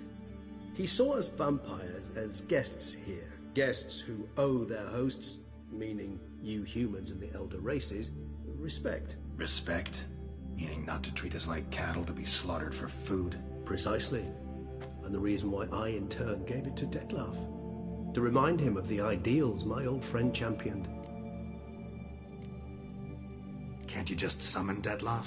You're both hired vampires, there's gotta be a way. If I'm to be entirely candid, there is indeed one. But believe me, we will be better off never availing ourselves of it. It is a last resort. Absolutely. Last resort? The hell? Why? There is a being who can summon Dettlaff. Possesses the authority, even the power, to force him to appear in a given place. But the very act of contacting this being, well, it's akin to walking a slack line extended over a chasm filled with molten lava. An exercise as perilous to me as it would be to you. A risk I'm unwilling to take. I beg you, let's do it my way. It will be both quicker and easier. The hand. What do you plan to do with it? You've heard of Kovinaris' theory of tissue memory retention. Rings a distant bell. Read about it in Alchemia Oblitera.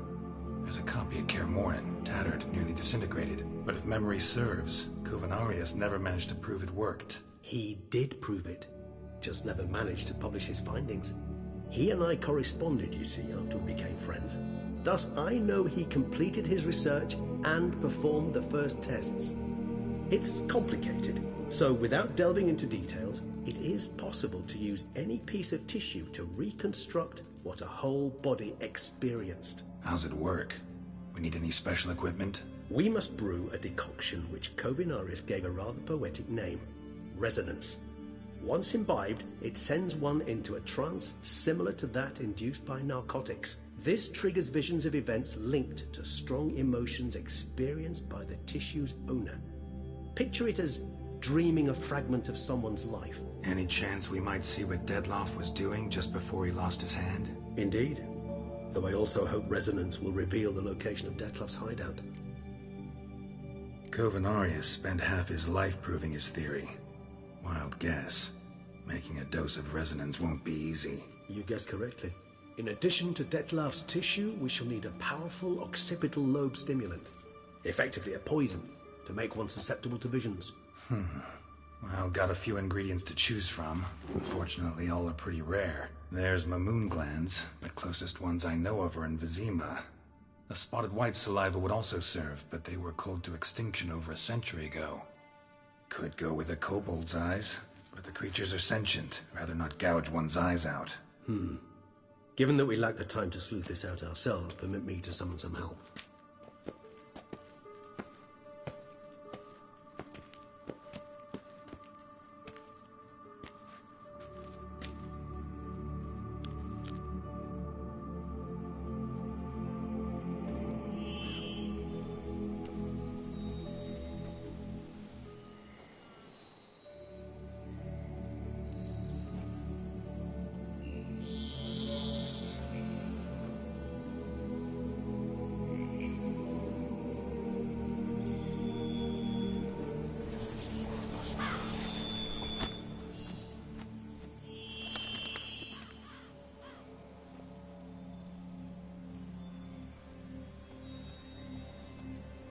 What was that? A raven? Rather a common sight at this latitude. Very intelligent fowl. I asked him to look for the creatures you mentioned. Him and his brethren. Perhaps they'll find one in the area, and I would hazard that a flock of ravens will spy any said creature faster than a solitary witcher would. With all due respect to your skills, my friend. It will take them some time, nonetheless, so perhaps you'd care for a snifter of mandrake. Rarely say no to a snifter. Sadly, this is but a weak infusion rather than a proper distillate. Even better. I remember your mandrake hooch. Made people say things they'd have rather kept to themselves. Now, what could Geralt of Rivia prefer to keep to himself?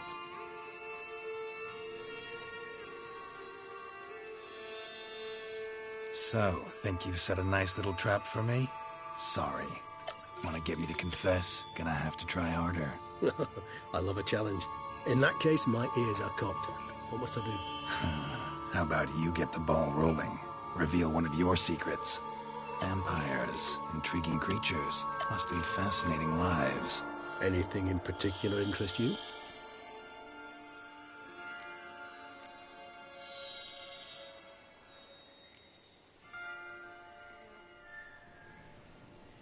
Gotta ask you the big question. One everyone wonders about. What happens after death?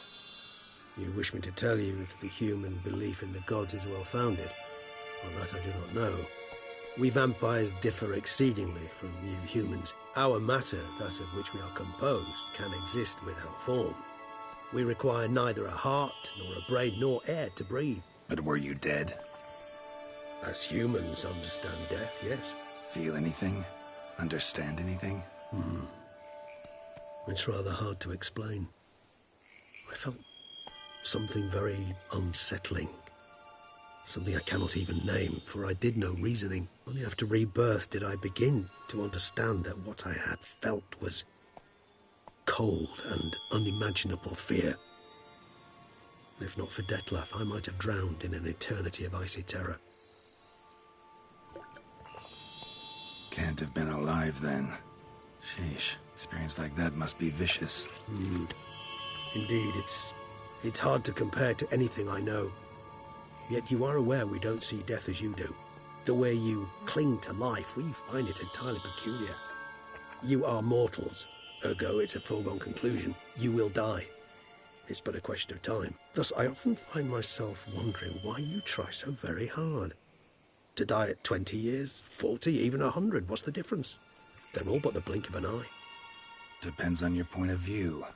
Man who's got 1,000,000 crowns to spend can't possibly understand one who's only got 20. Very true. One's outlook can indeed change much.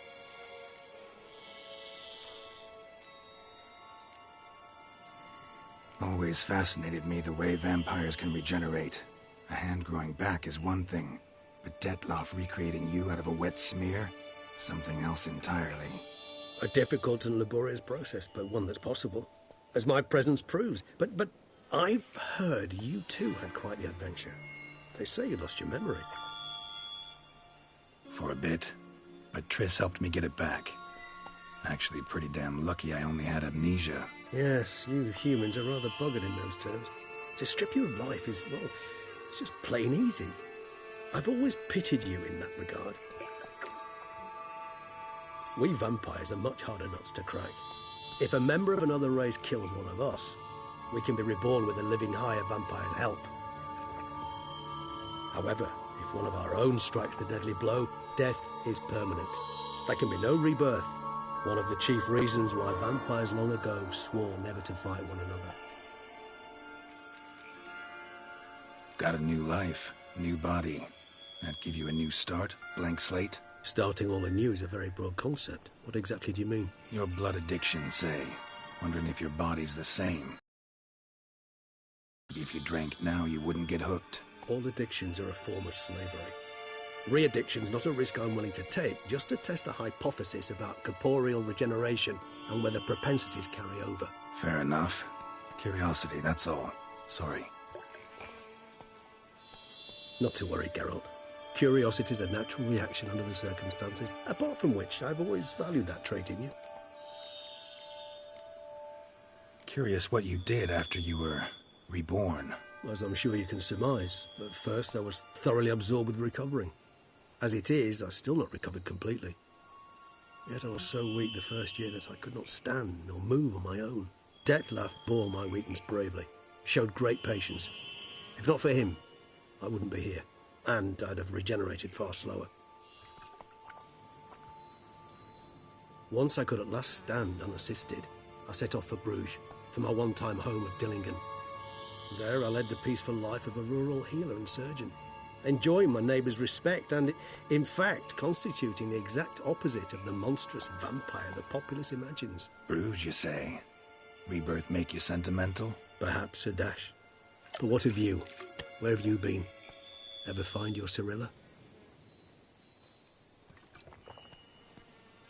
Back then, yeah. But we parted again soon after. And when the time was ripe, she came back, defeated the Wild Hunt together. Ooh. Seemed I certainly missed quite a bit while I was absent. True enough. But it's a conversation we'll have another time. Need to know more about you now. All right, give you one question. What do you want to know? One question to ask one as fascinating as you, Geralt. Cruel parsimony, I'd say. But I shall do my best to make it count. If you were to die and be reborn as I was, in your new life, would you choose to be a Witcher? See, Regis. Doubt I'd know how to be anything else. Ever tried? See, you're determined to get an answer, to find out if I like being a Witcher. Just refuse to ask directly, as always.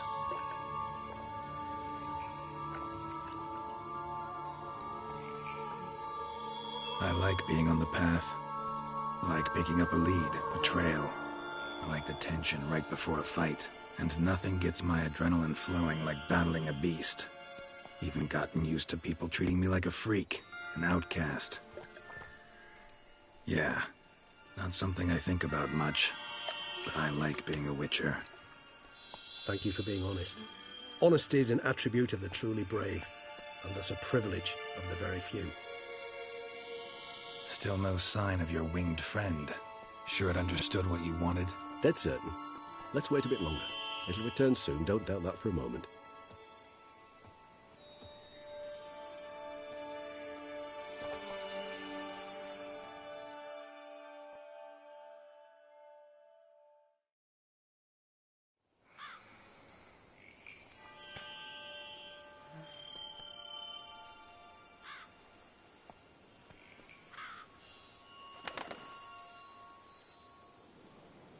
Ever vigilant, even in his sleep.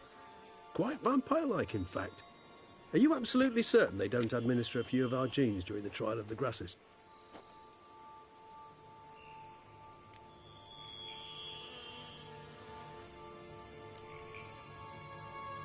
Appreciate the compliment.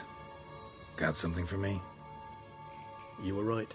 No kobolds or mamoons for miles around. Knew it. Allow me to finish. You see, there's this spotted white. It haunts an abandoned residence in the Caraberta woods. Impossible.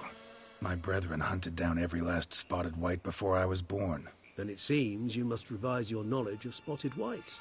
For somehow this one managed to survive your brethren's onslaught. It seems I know this home it haunts. Recall a tale about it. Locals believe the place cursed. Perhaps that's how the white survived entirely unmolested. Know anything else about this curse? I don't recall much in particular. Really don't attach much importance to such things. It was mentioned to me as an anecdote, no more. Come on, search your memory. Something, anything could be important.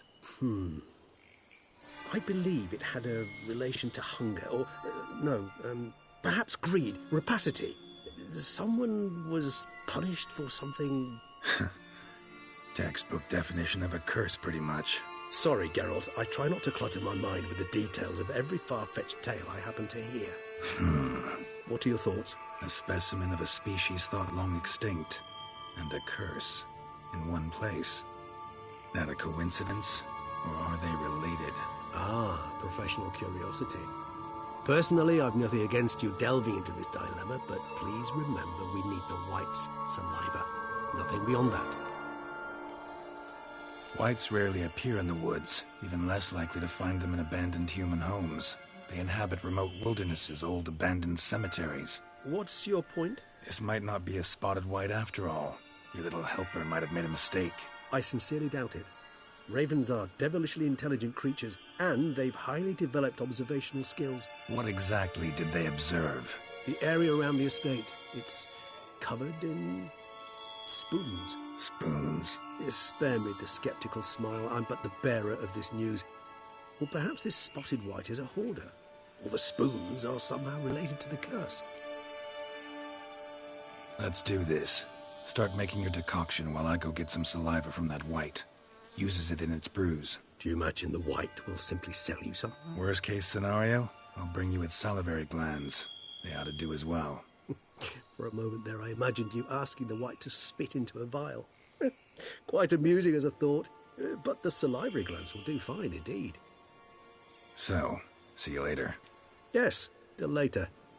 I shall start by perusing some tomes. Tomes?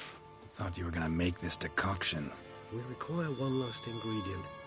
Alas, obtaining it could prove a trifle toilsome. Thus, I hope to identify a suitable alternative. All right. Good luck. And to you, my friend.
Dressings, bandages.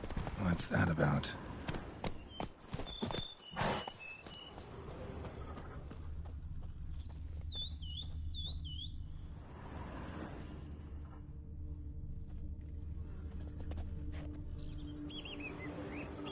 The dressings, bandages.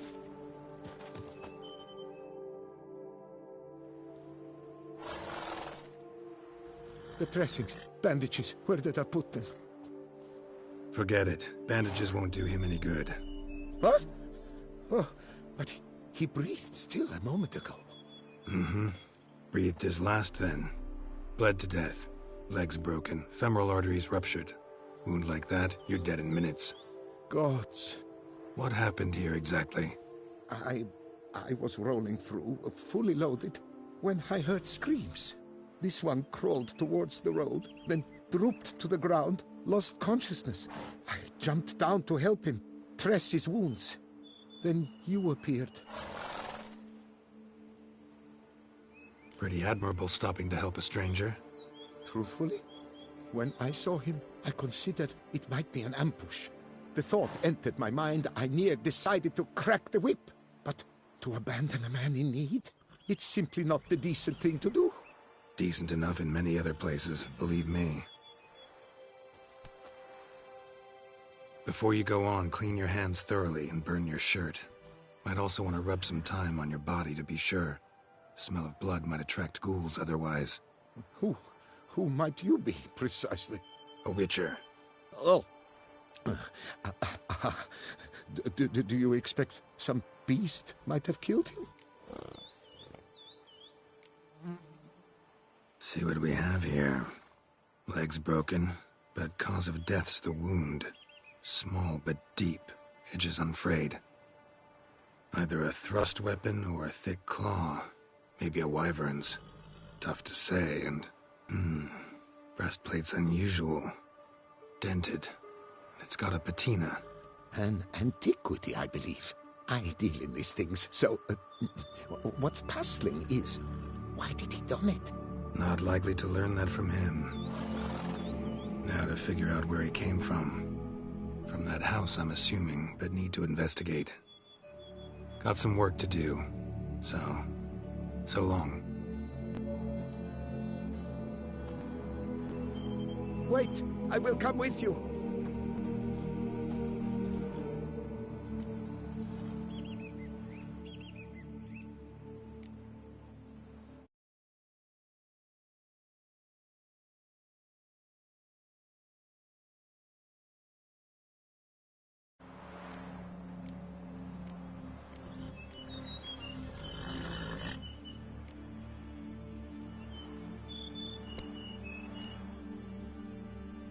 Gotta be kidding. This isn't a garden romp. Whatever killed him's damn dangerous and it might still prowl the area, so if it's all the same, I'd prefer to accompany you. So be it. But stay close, keep it down, and don't touch a thing. Trail leads to the house on the hill. Which stands silent as a grave.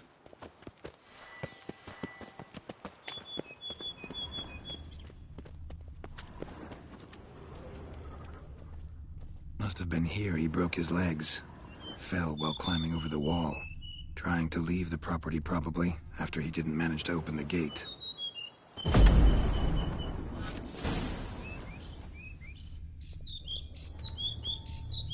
Damn it. Good gods! What the hell's this? Setting for a banquet? It seems so. What's your suspicion? Did none survive? Gods!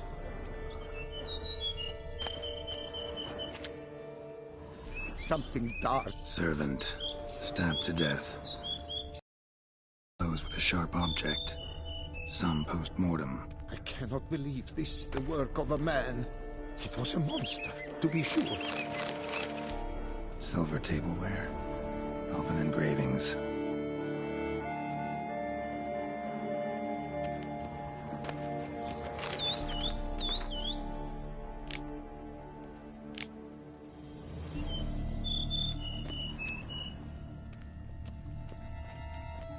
Torso punctured with great force. Blow pierced hardened steel. Man on the high road. Breastplate was identical. Throats massacred. One mighty blow.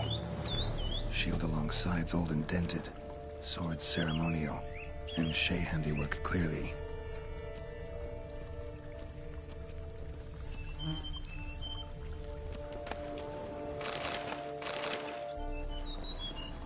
Ceremonial bowls. For little sacrifices? Of what? Please, do not say humans.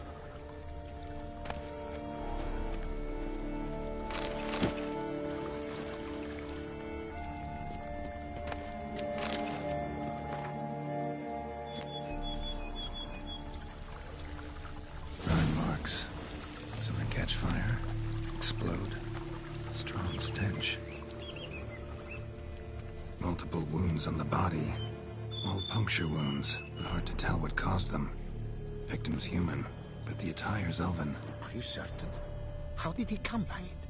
We've so few non-humans in Tucson.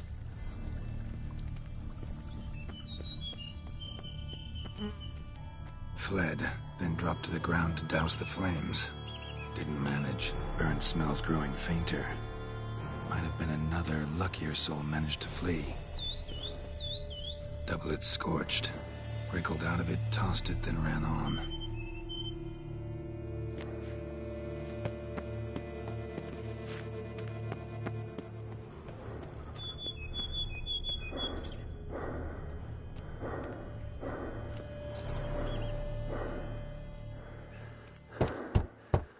Perhaps there's no one inside after... I know you're in there. Breathing's loud and clear. Open up. We mean you no harm.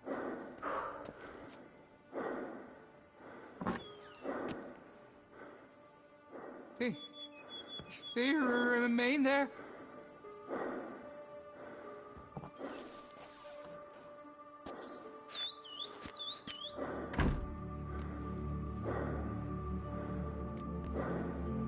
Listen, I'm a witcher. I'm here to help you. But if that's gonna happen, you gotta answer some questions first.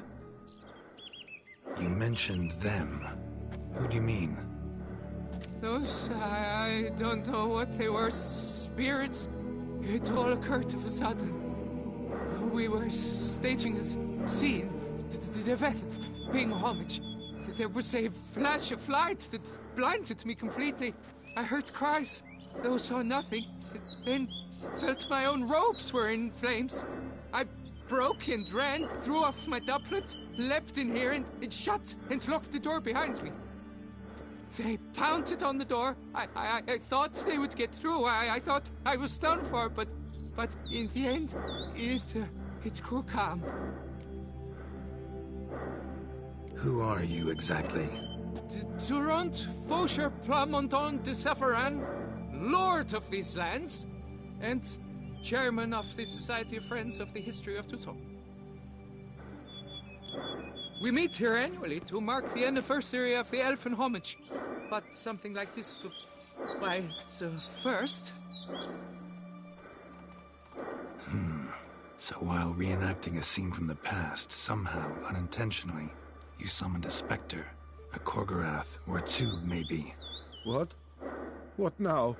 Best thing? You gotta do it again, of course. Are you mad? Would you have this thing kill us? No, don't want it to kill anyone. Precisely why I gotta do my job. Summon it again, whatever it is, and tend to it once and for all. Durand, think I can reenact the pledge, the giving of homage, alone? It was a great, momentous event. The surrender of Tucson's last elfin king. You will need at least 3 individuals.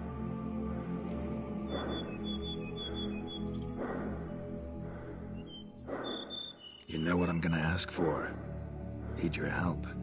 But I'll understand if you turn me down. No objections? Good. Let's get to work. Start by clearing the corpses. Got some time. Won't start the reenactment before nightfall. Things of this sort are a lot more likely to work after dusk. One last thing, though. My pay. Don't work for free, you know. Understood. Just keep the danger at bay, and I shall...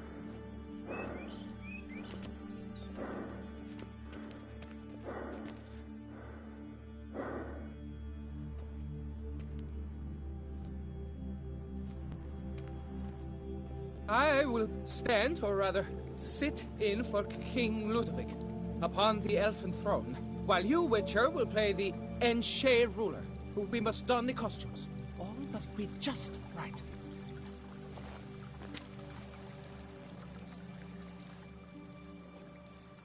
Die Wethef the Elven King hosted Ludovic in his own palace upon his own throne, amidst the blinding glow of a plethora of torches.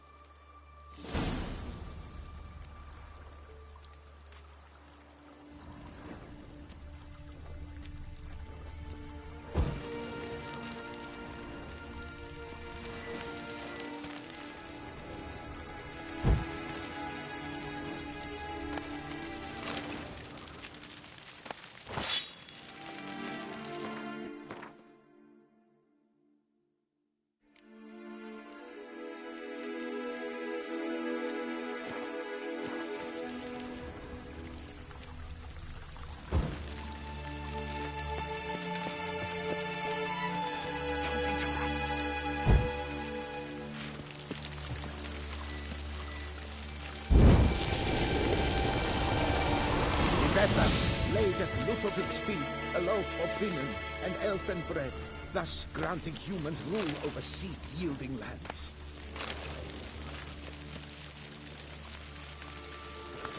Divetha filled the ornate ceremonial bowls. At long last, the Elfin King grasped his sword and shield.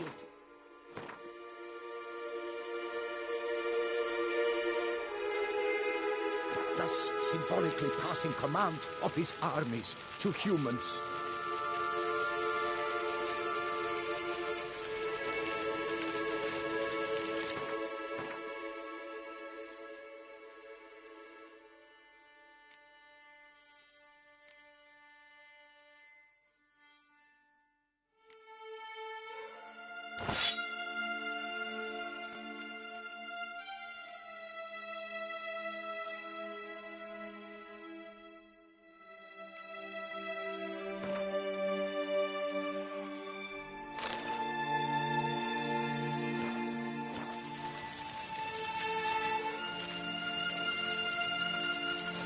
Elfin King, erect in his pride, Ludovic then spake.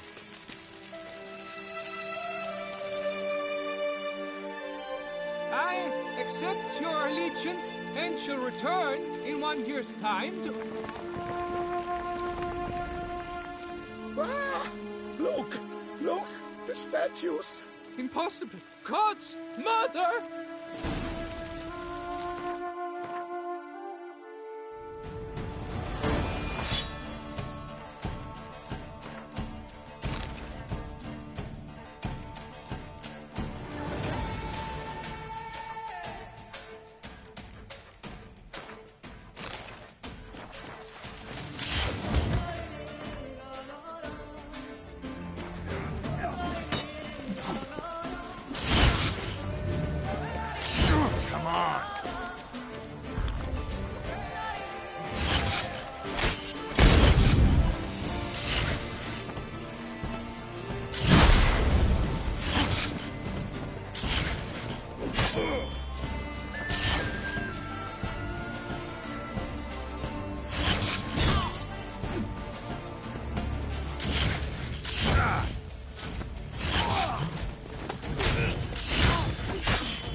The sculptures, they came alive. By what witchcraft? Dunno. Specialize in killing monsters. Reviving them, not so much. I may know what happened. The statues, you see, once stood in the palace of one Diphethov. I acquired them a month past because perhaps I should start at the beginning.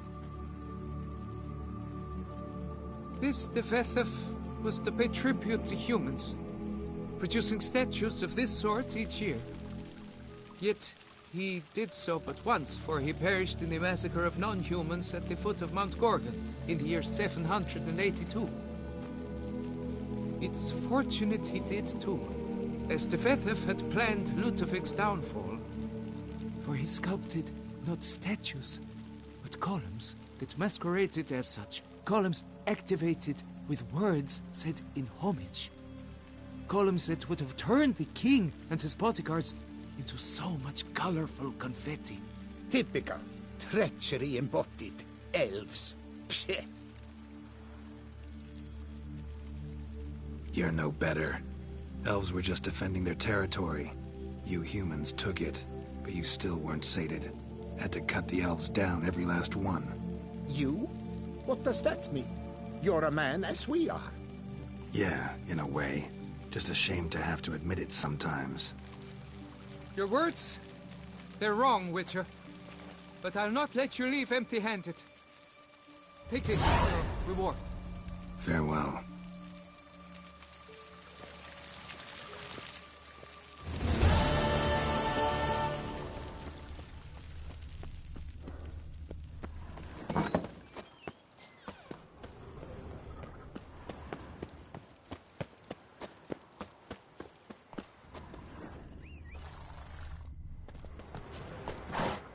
Come on now.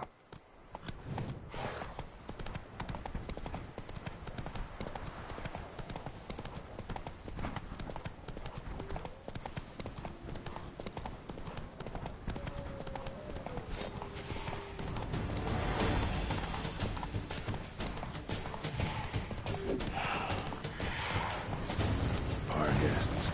Never a good omen.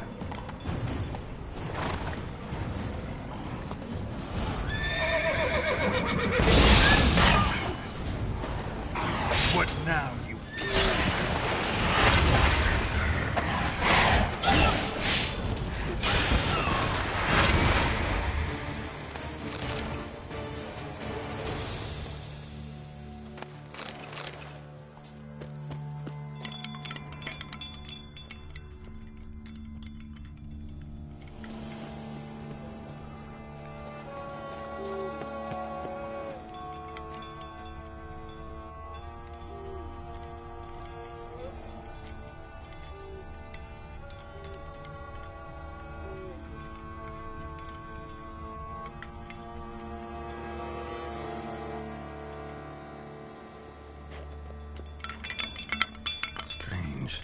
Get a sense that the spoons are beating out some kind of rhythm.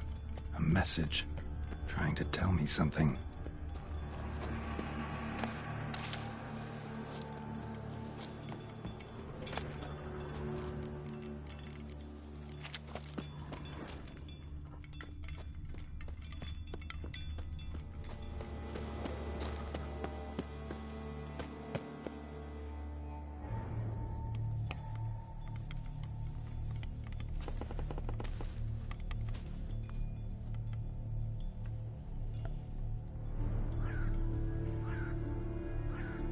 None shall sit and dine with you at your table.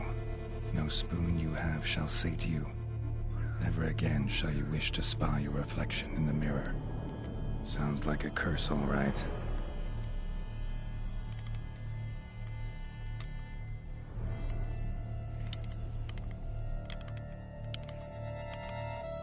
Somebody's clearly obsessed. Regis mentioned the place might be cursed. Can't be a coincidence. Need to look around.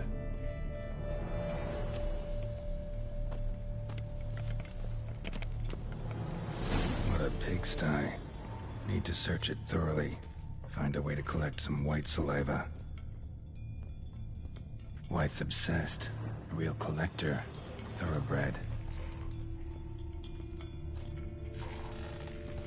Spoon.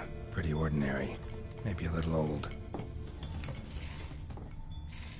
Spoon's incredible. The craftsmanship. Must have graced a rich man's table.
realized she was changing into a monster, recorded it in her diary. Poignant.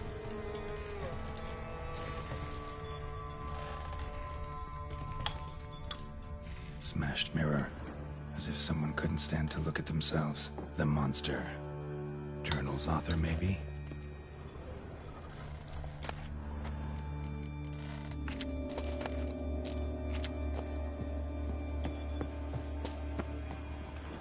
No spoon you have shall sate you. Whatever lives here treated that literally. Still searching for the right spoon. Another spoon. Yep, just as normal as the last one. Spring key. Sophisticated crafting. Tag bears a description. White's a true collector.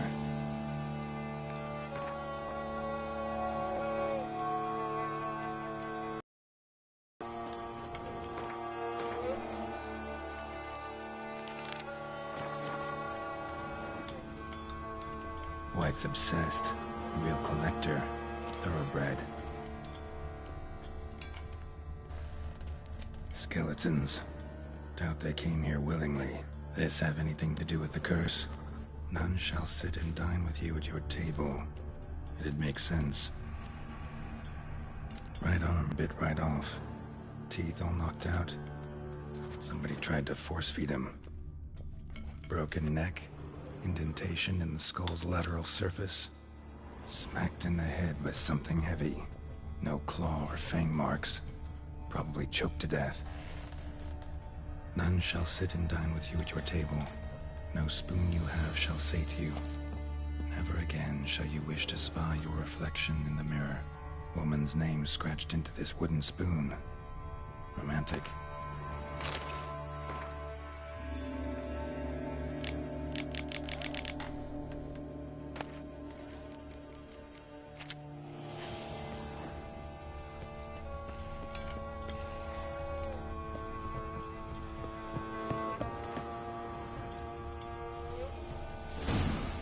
Actually does seem like a White's lair. Bit atypical, but still. Cauldron should be somewhere around here. Spoon, pretty ordinary. Maybe a little old.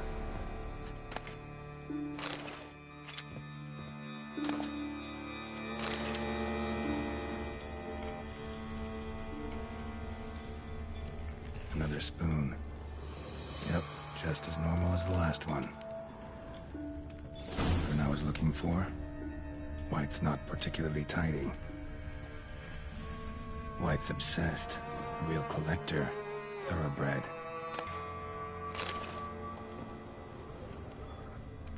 Table set. White, who lives here, is getting ready for some sort of feast. White that lives here, definitely afflicted by a curse.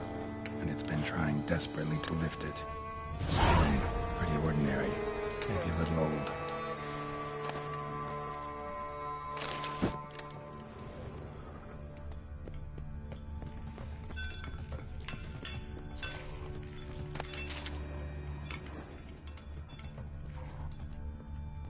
Another spoon. Yep, just as normal as the last one.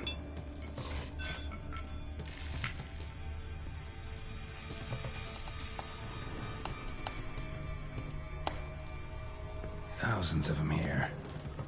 White's been a collector for years.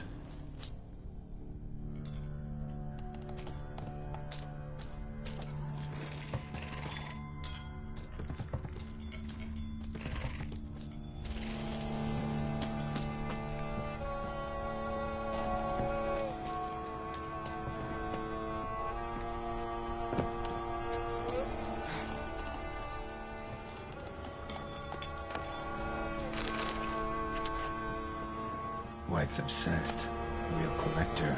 Thoroughbred.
cauldron's empty, unfortunately.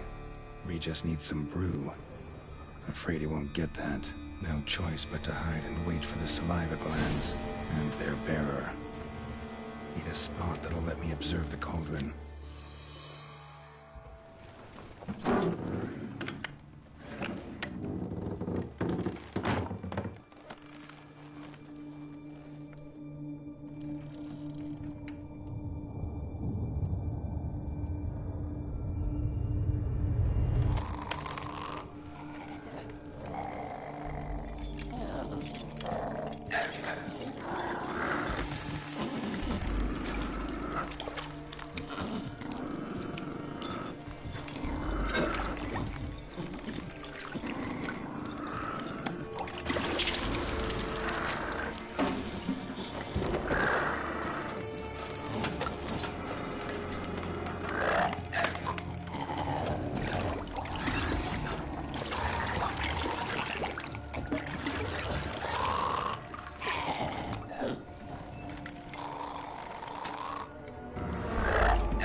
Not gonna hurt you.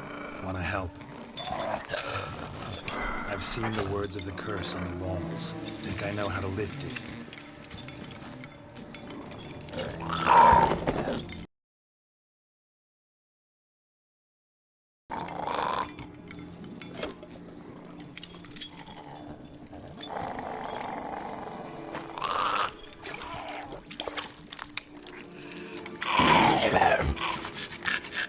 Tried to bring folk here, convince them to sit at the table with you, right? Well, I'm gonna be your guest now. Your willing guest.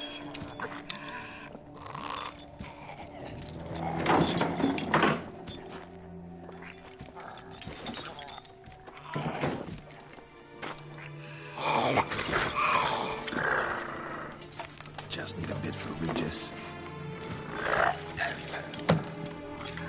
And now we'll tend to you.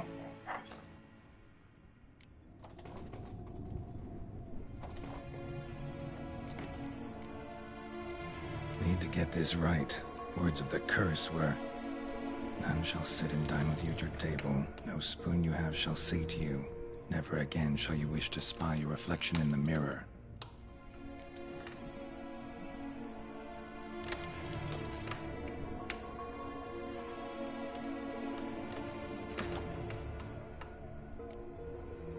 Need to get this right. Words of the curse were, none shall sit and dine with you at your table. No spoon you have shall sate you. Never again shall you wish to spy your reflection in the mirror.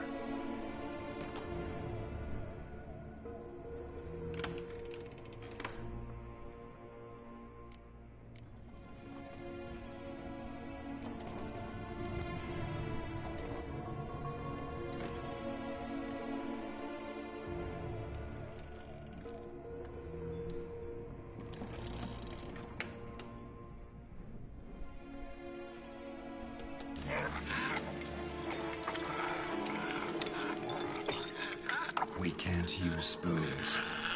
No, that won't work. You've been looking for a spoon that would feed you, but there's no such spoon. We need to eat without spoons.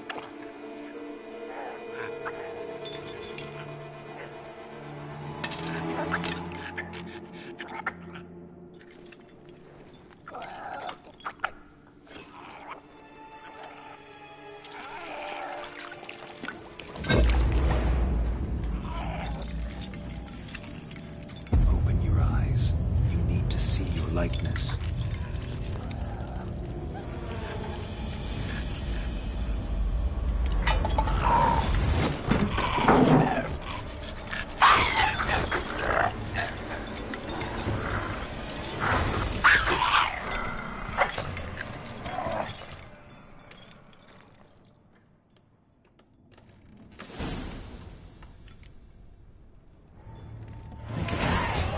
Just not quite like I expected. Need to see what happened to the white.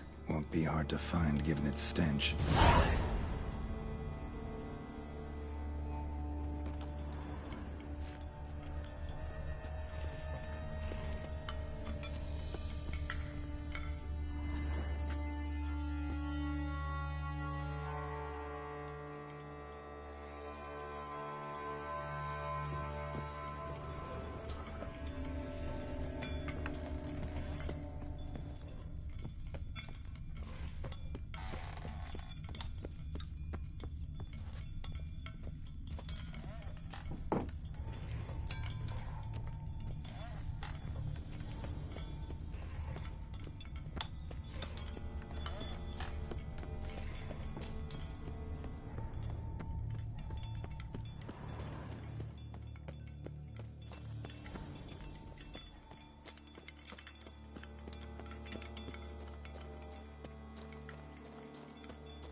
Easy. Not gonna hurt you. Eat. I must eat.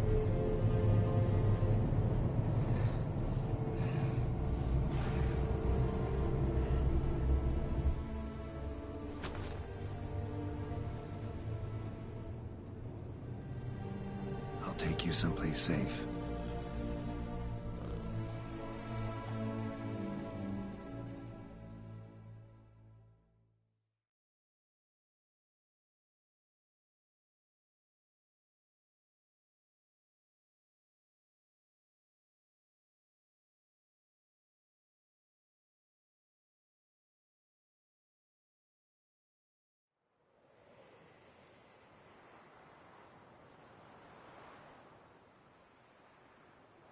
So I took her by the hand and led her here. Seemed the only sensible place for her. You did the right thing, sir. She should recover quickly here. Don't worry, sir. I shall see to everything. She is safe here and in good hands. She'll soon be back on her feet. Might actually take a while. She hadn't eaten anything in over 100 years when I found her. Horrid. Whatever brought this about? Told me her story on the way here. Her name's Marlena. She was once the very beautiful and proud heiress to the Trastamara estate. One evening, when she was holding a banquet for friends, a beggar came to her gate seeking alms. He had a bowl and a spoon with him. He sat outside her fence and waited. I've heard of the custom. An ancient rite of hospitality that obliges one to give food and drink to such a guest lest he depart hungry. To neglect the custom is to bring great misfortune down upon oneself. Marlena didn't care a whit for the old customs. She drove the man off, saying she'd rather feed the leftovers from her feast to her dogs than to give the beggar anything. The beggar then broke his spoon, cast a curse. She was beautiful, so he said she'd never wish to look at herself in the mirror again. Since she adored feasts, he swore no one would ever wish to sit and dine with her. And as she even refused him the crumbs from her table, he swore she'd never find a spoon in the world that would sate her hunger. A harsh punishment. I imagine lifting the curse was hardly simple. Curses are tricky. They play on irony. Always gotta figure out what the catch is. Marlena had spent decades looking for a way to lift it. Transformed into a white, she stole spoons and lured folk into her home, trying each time to get them to dine with her. Didn't work. So what did? Someone had to sit down and share a meal with her, of their own free will. They had to eat without using spoons, and make her look at her reflection. That's it? That was all it required? Simplest solutions are sometimes the last that come to mind. Besides, when you're a white, it's pretty damn hard to find willing human company for a feast. I imagine so. But, most importantly, it is now over. Please, don't worry. She will be in good hands here. Starting to really like this place. Maybe we should keep going, refurbish some more. What do you think, BB? As you wish, sir. Shall we see to the house or the grounds this time?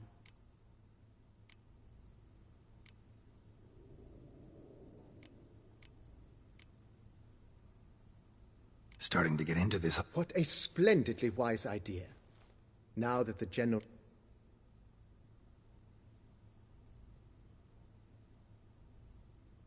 You know, Roach, my horse? Well, we've been through a lot together. And since I finally got a decent place to stay, I think she deserves one too. Oh, a sturdy stable testifies to a most honorable owner. Just say the word, and I'll have them start working on it at once.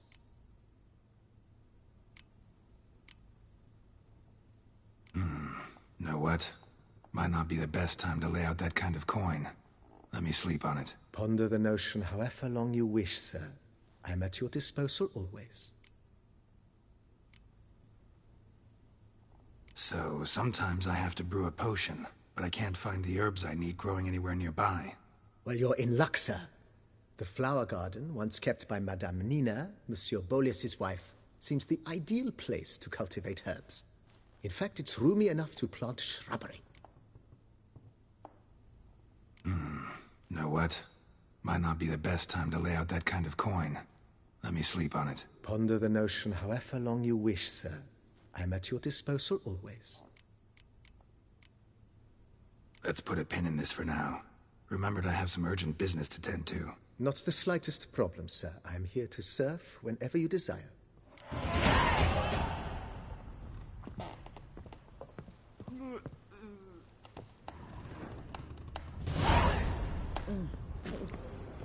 Tasty.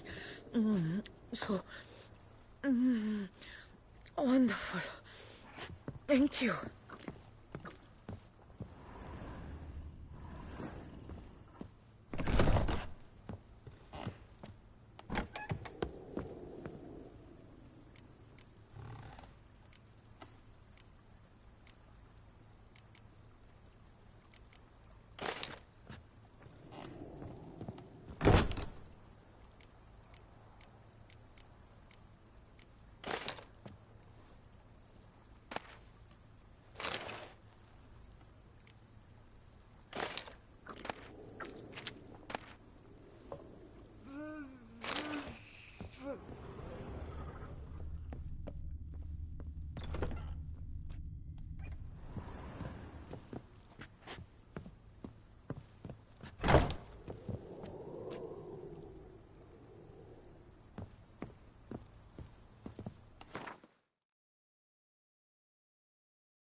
to dance sentry?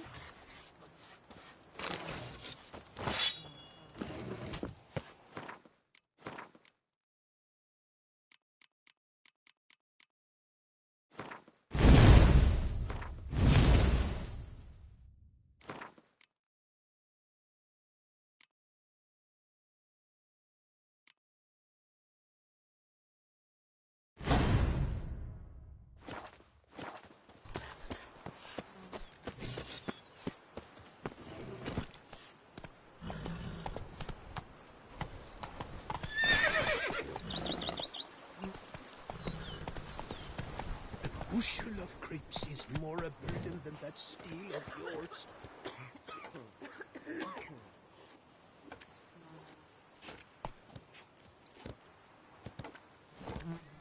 Me oh my! A witch fella!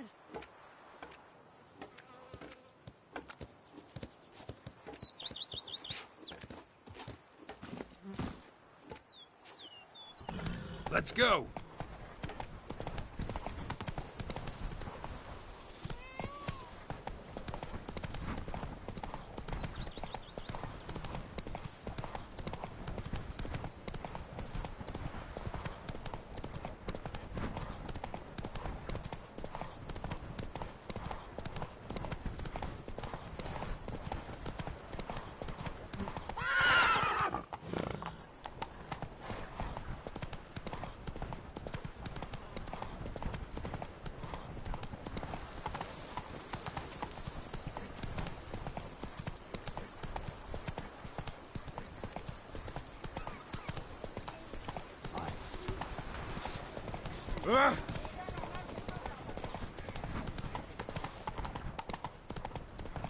Giddy up.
Think your friend's hand will make for a nice broth? You've clearly honed your sense of humor.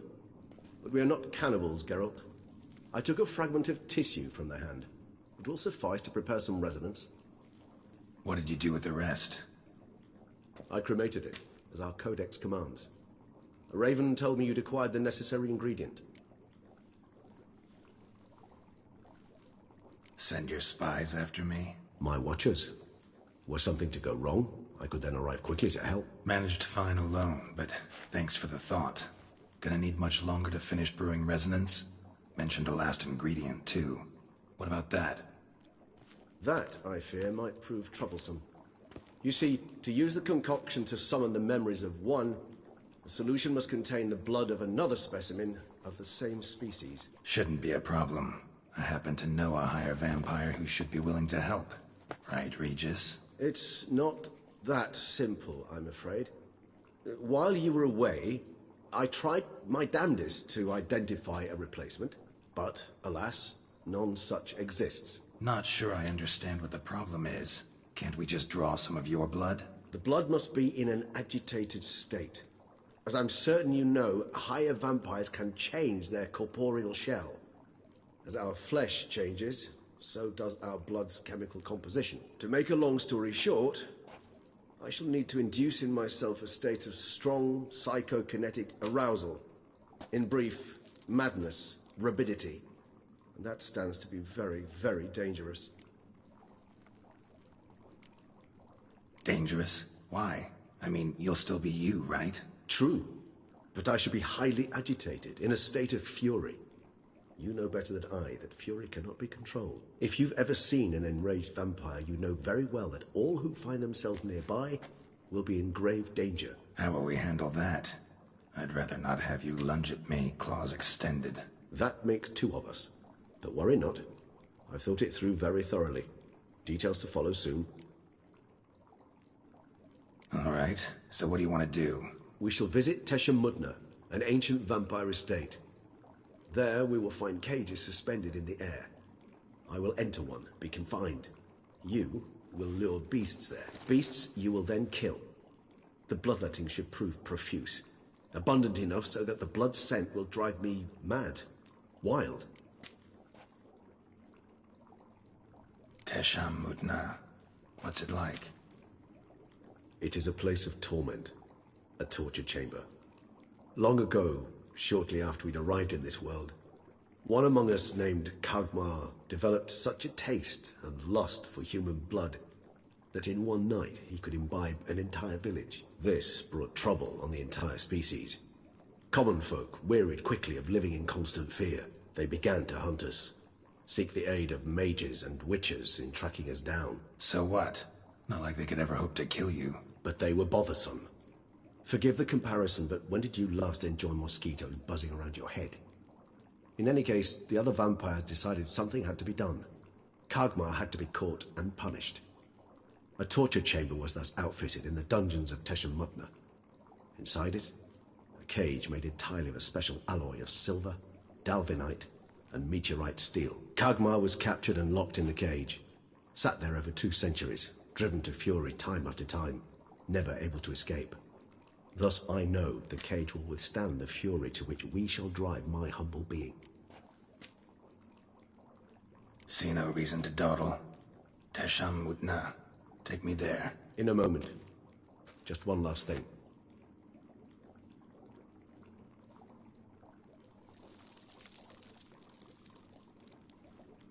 What was that? Blood. Oh, the last favor the Raven did me. I've also taken some Sangurium, a solution that sharpens one's sense of smell. 1 drop of blood shall smell like a gallon to me now. You crazy? You're a recovering addict. Your outrage warms my heart, Geralt. But you must remain calm. I have no choice.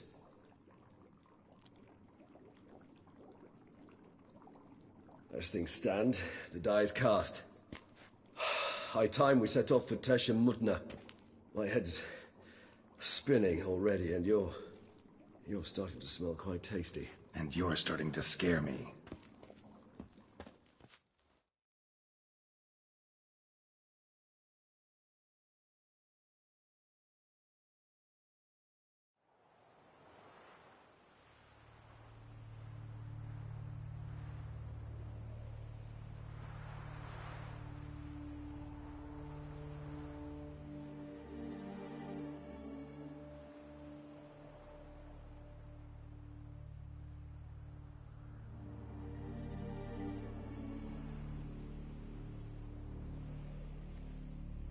We have arrived.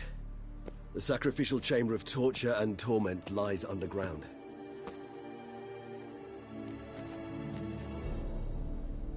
You lead.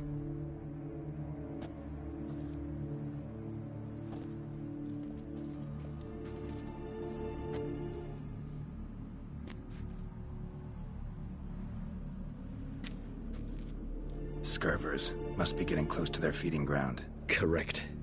I told you there'd be danger.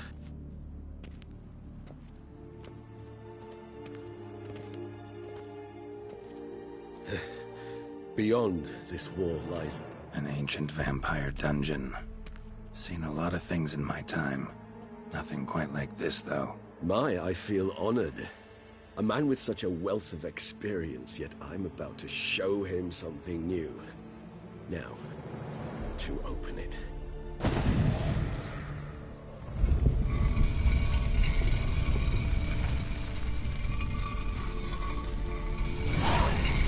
How the hell? It's an ancient form of protection against unwanted guests. The mechanism which releases the latch reacts only to a higher vampire's blood. Tricky mechanisms, a vampire hideout. Fortified, secured. Must have been important to your species once, Toussaint. It shall always be so.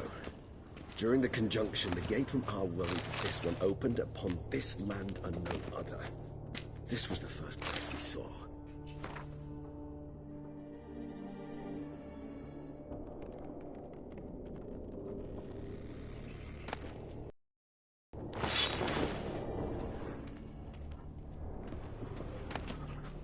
Human husbandry and care? This for real?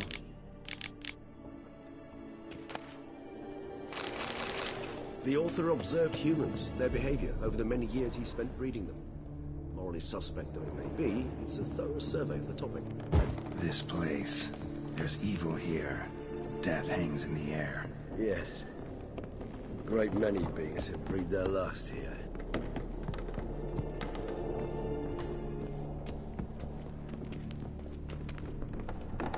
Glyphs are carved into the rock.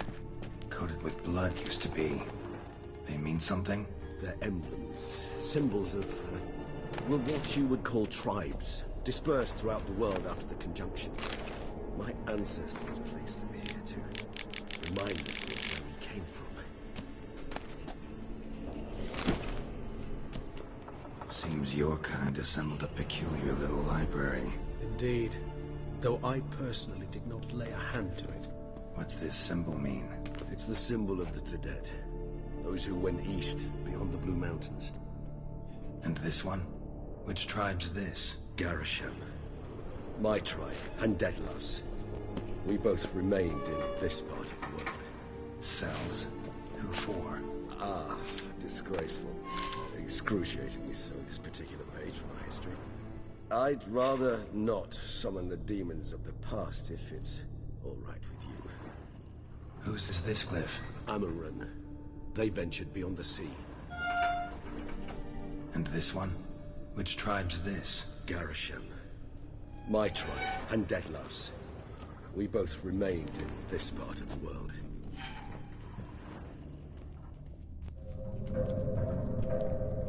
What's this symbol mean? It's the symbol of the Tedet. Those who went east, beyond the Blue Mountains.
Charming place.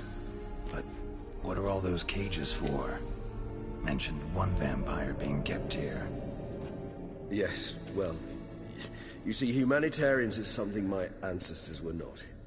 They concluded Kagmar would best be punished if he were tormented with the scent of blood he could not taste. Thus, they also kept humans here. Humans whose blood they slowly let. Kagmar ranted and raged in pain as those humans slowly bled to death. They treated them like livestock. Live bait. I'd like to be able to turn back time. Deny it, but alas, I can do neither. Feel shame for my brethren. That is all I can do. Don't take it so hard. Nothing you could have done about it. Let's get to work. Well, that was awkward. Fine. I prepared the bait. Please be so kind and place it. Ideally at the tunnel entrances. The scent will spread most effectively then. Place the bait at the tunnel entrances. Monsters will catch its scent more quickly. When I think how these tunnels got here, send shivers. It was the natural order of things. The place reeked of death and it attracted necrophages.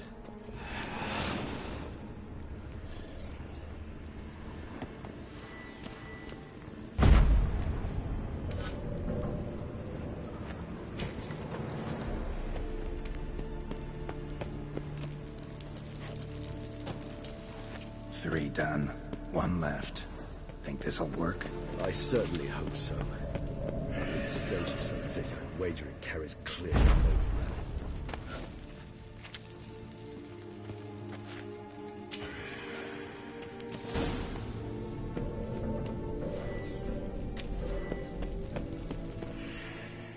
Bait set. What now? I shall enter the cage. You must chain me inside. The bars are made of an alloy that will prevent me from transforming into mist. Kinda thought you wouldn't want to. I shall be in great pain. My sole thought being to stop that pain. I cannot know what I will do.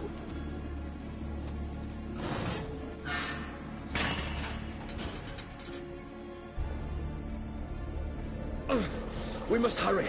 The beasts have caught the scent, so my head started spinning. That the blood? Someone who's never experienced a vampire's bloodlust does not know the true meaning of thirst.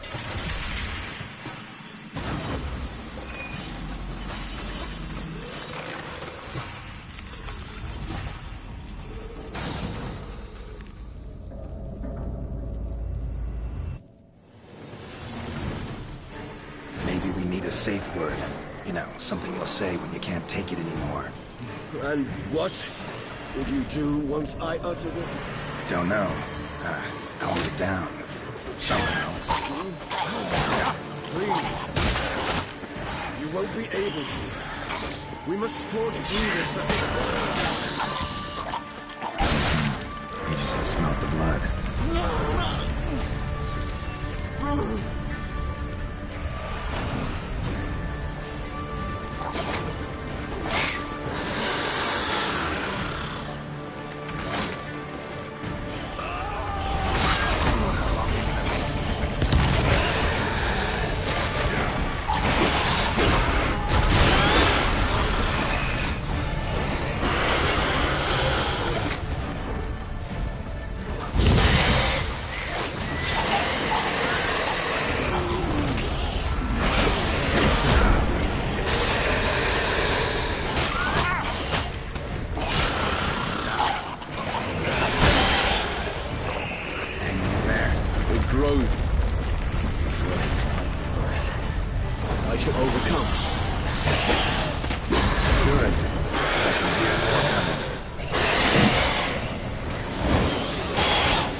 Hold on, I'll let you out.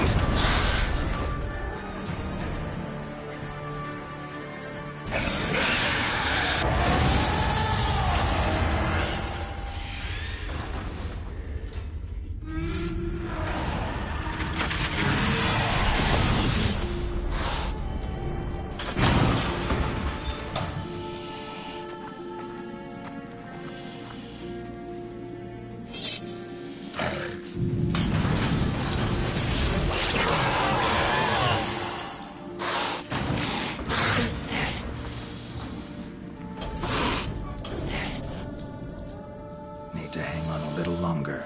Blood'll dry in a few hours. Scent won't bother me anymore.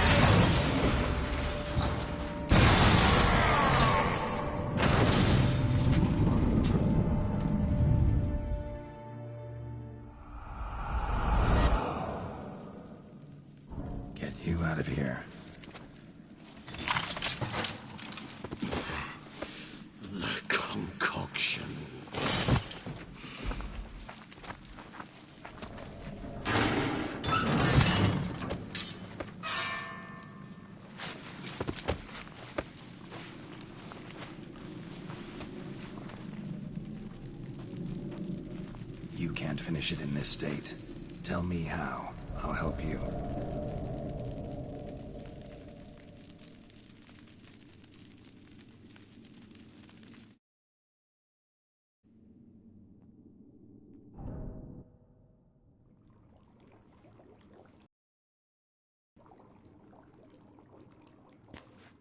Any better? Far from ideal. And some time must pass before I fully recover. But yes, a bit better, thank you.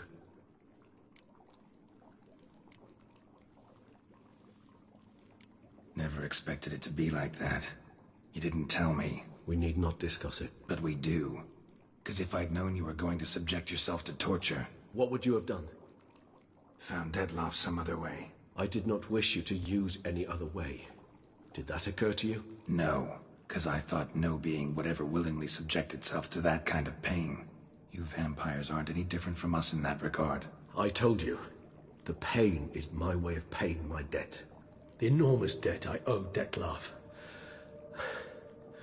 If I had to do it again, I would, in a heartbeat. Resonance. It's ready. Are you certain you followed the formula? The proportions were exact, the brewing time precise. This is important, Geralt.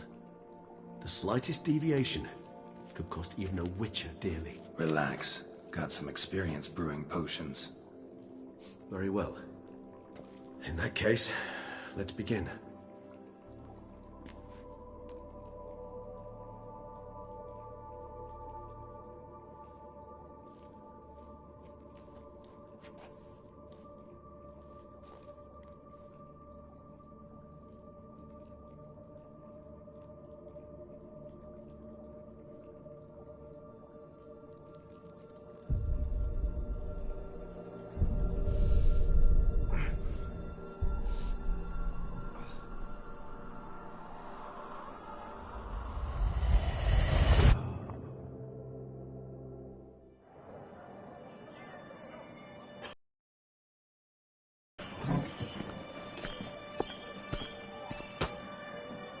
Excuse me. I shall only take a moment. You jumped the queue, sir. But Count, sir, you must understand. I've a meeting. The Count... Sir, you were next. Please, take a seat. This gentleman was here first. Step down or you shall regret it.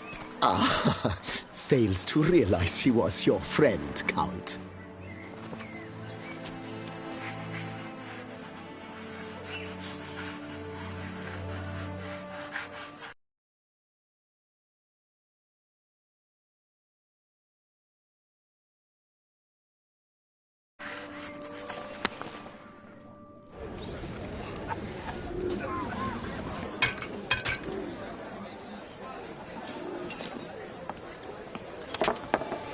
It was then I ordered him to give up his seat and step off the stand. If only you'd seen his face. We got him good, didn't we, Dettlaff?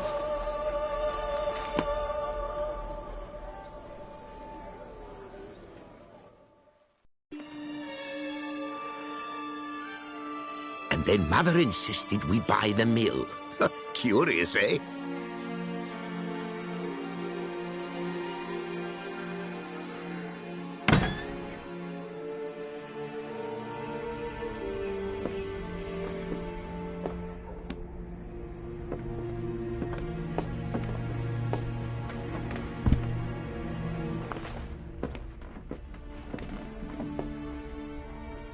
But at least I've a yarn to spin for friends and associates.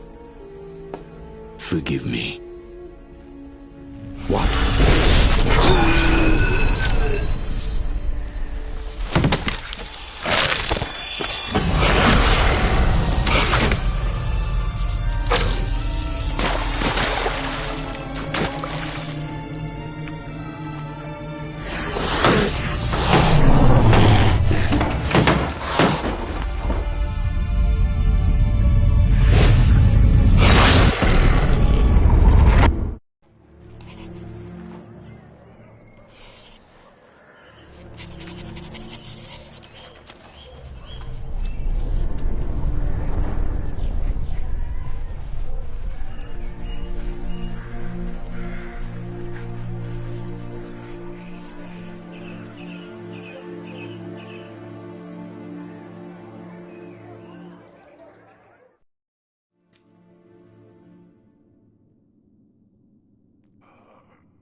Awake at last.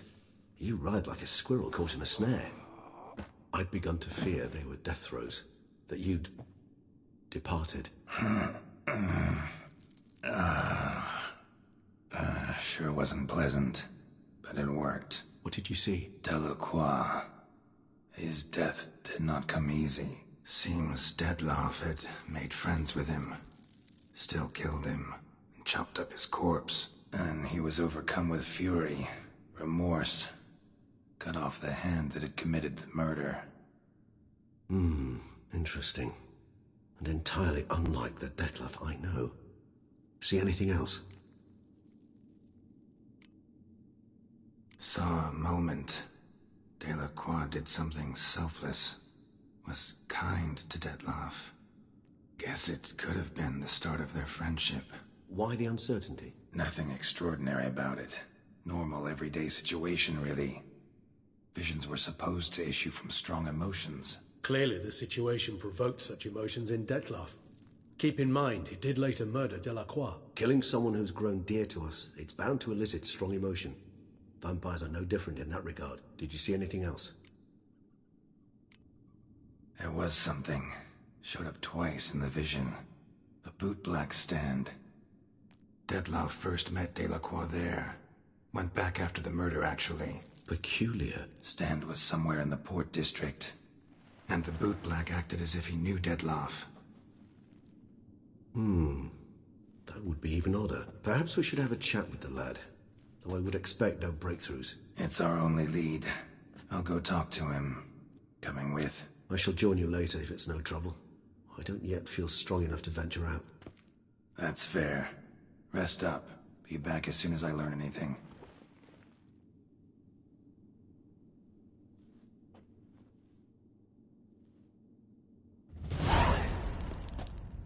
Not now, Geralt. Step without your assistance.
Slow now.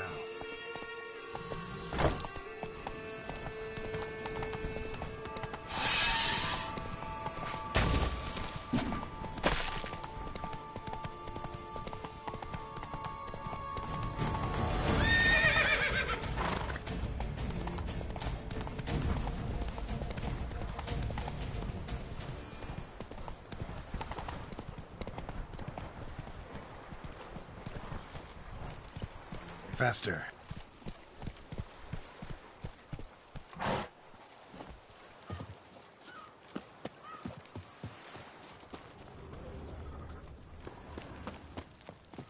Guess it's jumpy.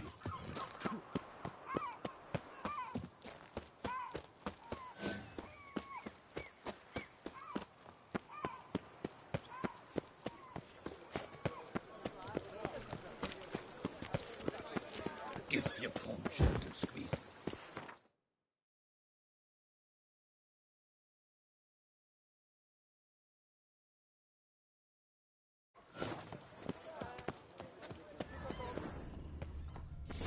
Bootblacks don't usually work nights.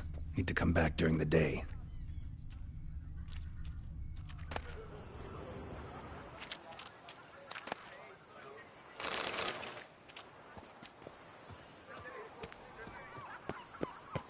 Learn some bleating culture, Greylocks. You're in Tucson.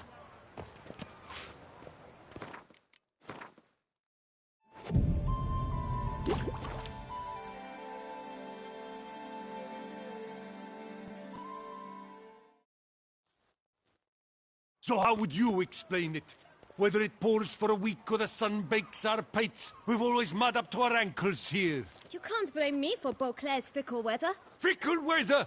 I've seen you. You empty your chamber pot in front of our shop each morn, so folks will dirty their boots go to you to get them cleaned. A far-fetched conspiracy theory, sirs. I'll conspire to welt your bum with my belt. Come here. Leave him alone. Just who the spit are you?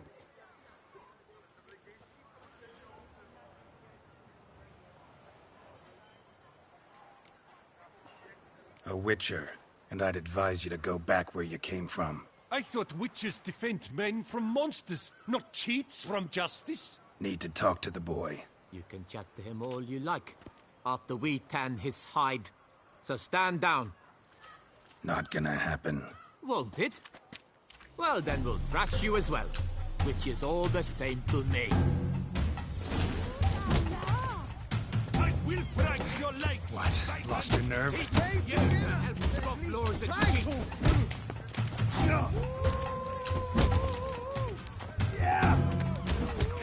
Quick, love it! It's not allowed. That kind of beating feast is over.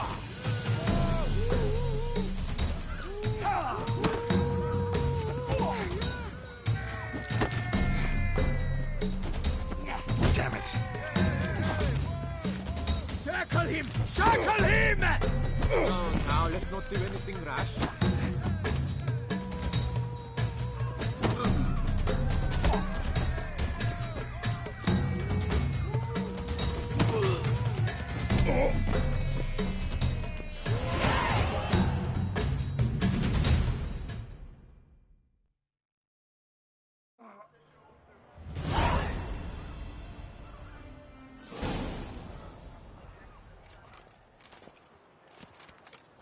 What's the meaning of this? The brawl? Who started it? I'm investigating the beast, on the Duchess's orders. Ah, yes. We've heard of you. And these men, what are they doing?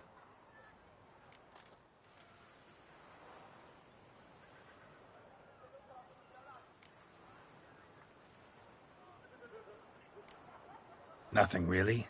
Had a little misunderstanding. Figured it out, though. Uh-huh. I see.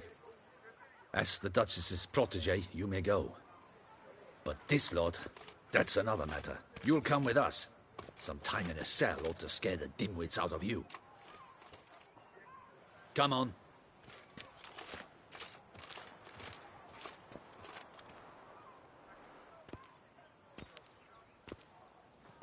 You're very good with your fists, sir. Wouldn't be looking for work, would you? We'd make a fine duo. Listen, I'm interested in a certain gentleman. Oh, wait! Before we get to talking, please, take a seat. But my boots are clean. In this city, no boots are clean unless they just come off my stamp. A seat, sir, please.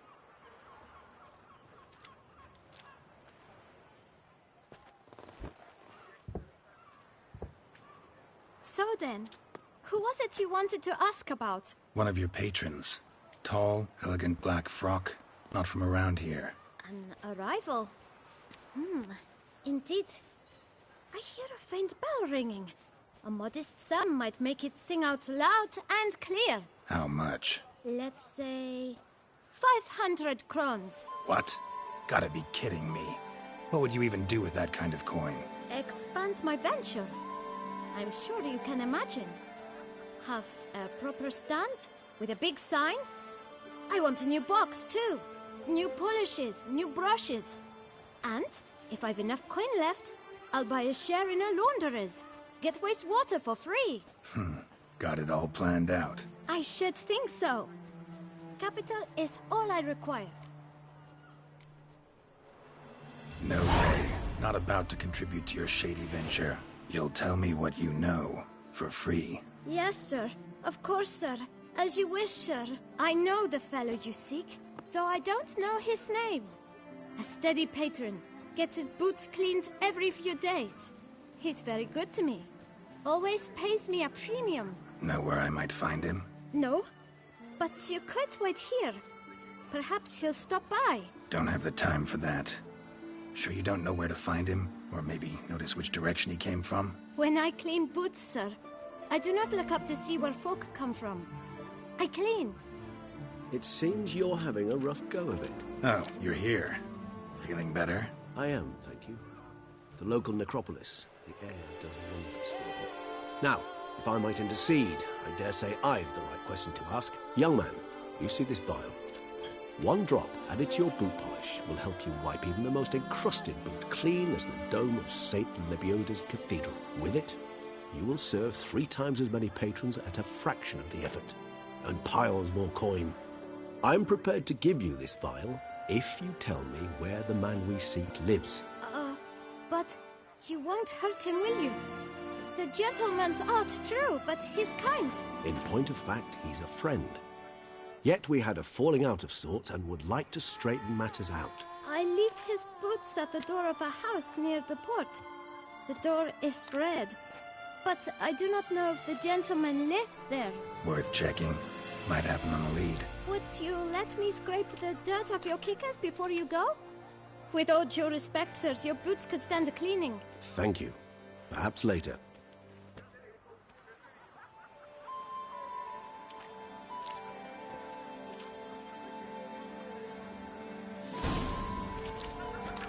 Handled that kid pretty well. Finding the right approach. That's the trick to do. Yeah. Saw that. Meaning, the right thing to bribe them with.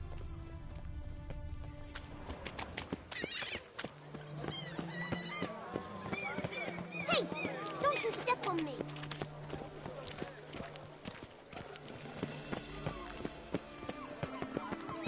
Red door. One the bootblack mentioned.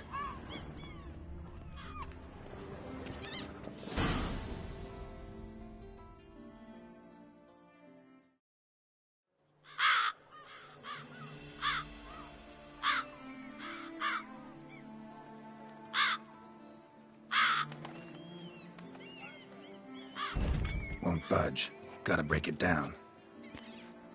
You might just as well stand out in the street, pound on a drum and holler, "Dettlaff, I'm coming for you." A bit more finesse, I implore you. Let's hear your idea. Give me a moment.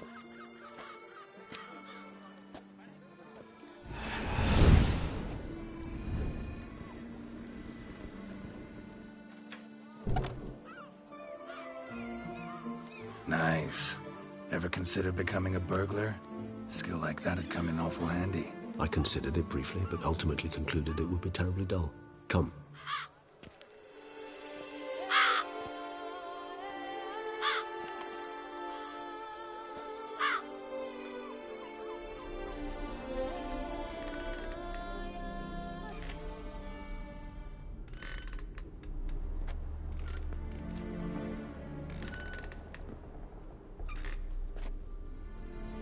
He here? Sense him? No, he's not here, but he was here recently. His scent is still strong.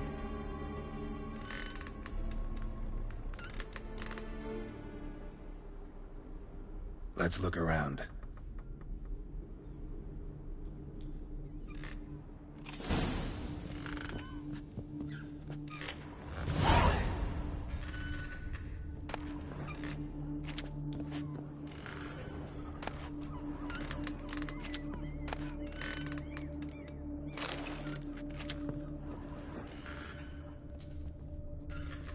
Old toy. No use to anyone. Shame. Must have brought someone joy sometime.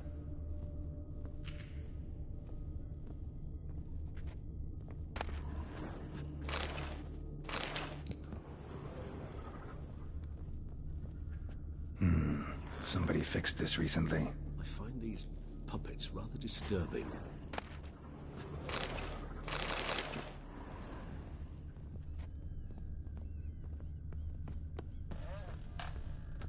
Attic, let's go. So this is his nest.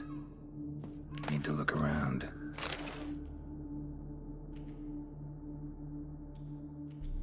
Detlaff van der Eretain, you do not know us, but we know you to be a vampire.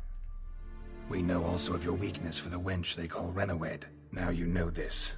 We shall chain her down and let rats feed on her. We shall flay the skin from her flesh. Yet you can save her. You need but travel to Beauclair, where you shall slay 5 men in the manner we prescribe. You must complete the killing in 3 days. Fail, and the next letter you receive will contain a memento of your failure. Your beloved's finger. There you have it.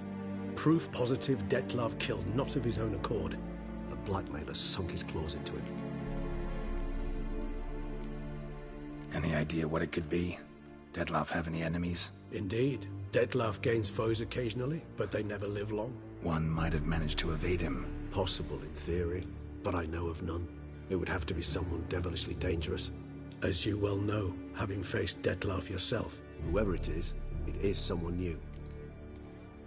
Who's Renoed? His one-time lover. The sole human woman with whom he was very close. Because she accepted him. With her aid and care, he found a place for himself in this hostile world. She began the work that I strive to continue. Ever meet her? Never had the pleasure, alas. She deserted him a time before he came around to save me, though he always claimed she'd gone missing. Did you have your doubts? I know humans better than he does. Their capacity to be disloyal, dishonest. I also know she took her things. Not something one associates with the kidnapped, or those who disappear against their will. I'll save you the trouble of asking. No, I don't know why she left. I can, however, hazard a guess that Detlaff grew angry one day, showed another, more monstrous side. Detlaff's anger could frighten anyone off, though most who see it get no chance to flee. Detlaff have trouble letting go, accepting that she'd left him? Is that so hard to believe? Do you know no humans who've struggled with just such a thing? And Detlaff is so much more emotional than most humans. Not only was she his beloved, his lover, his mate, she was a member of his pack. And one never leaves one's pack voluntarily.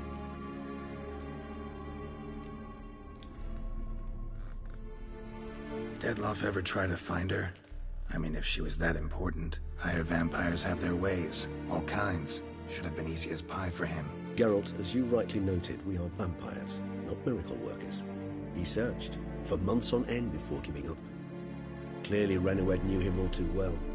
Enough to cover her tracks, leave no way for him to find her.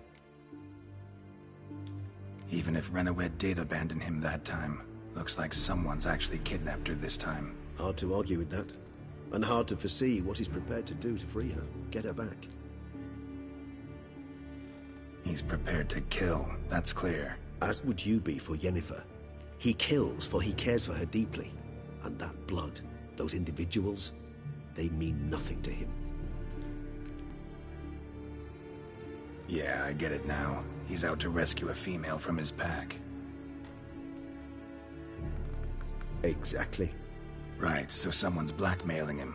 We know that. Still have no idea who. Need to look around some more.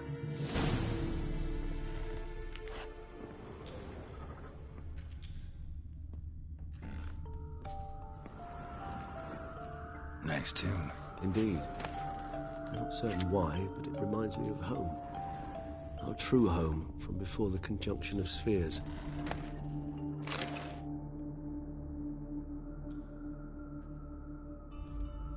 Look, slips of paper, name on each. Count Crespi, Count Dulac, Milton de Peyrac-Peyrin, Count Delacroix. Detlaff's victims, one and all. But that's not his hand. Must have come from whoever wrote the letter. All of it written using the same ink.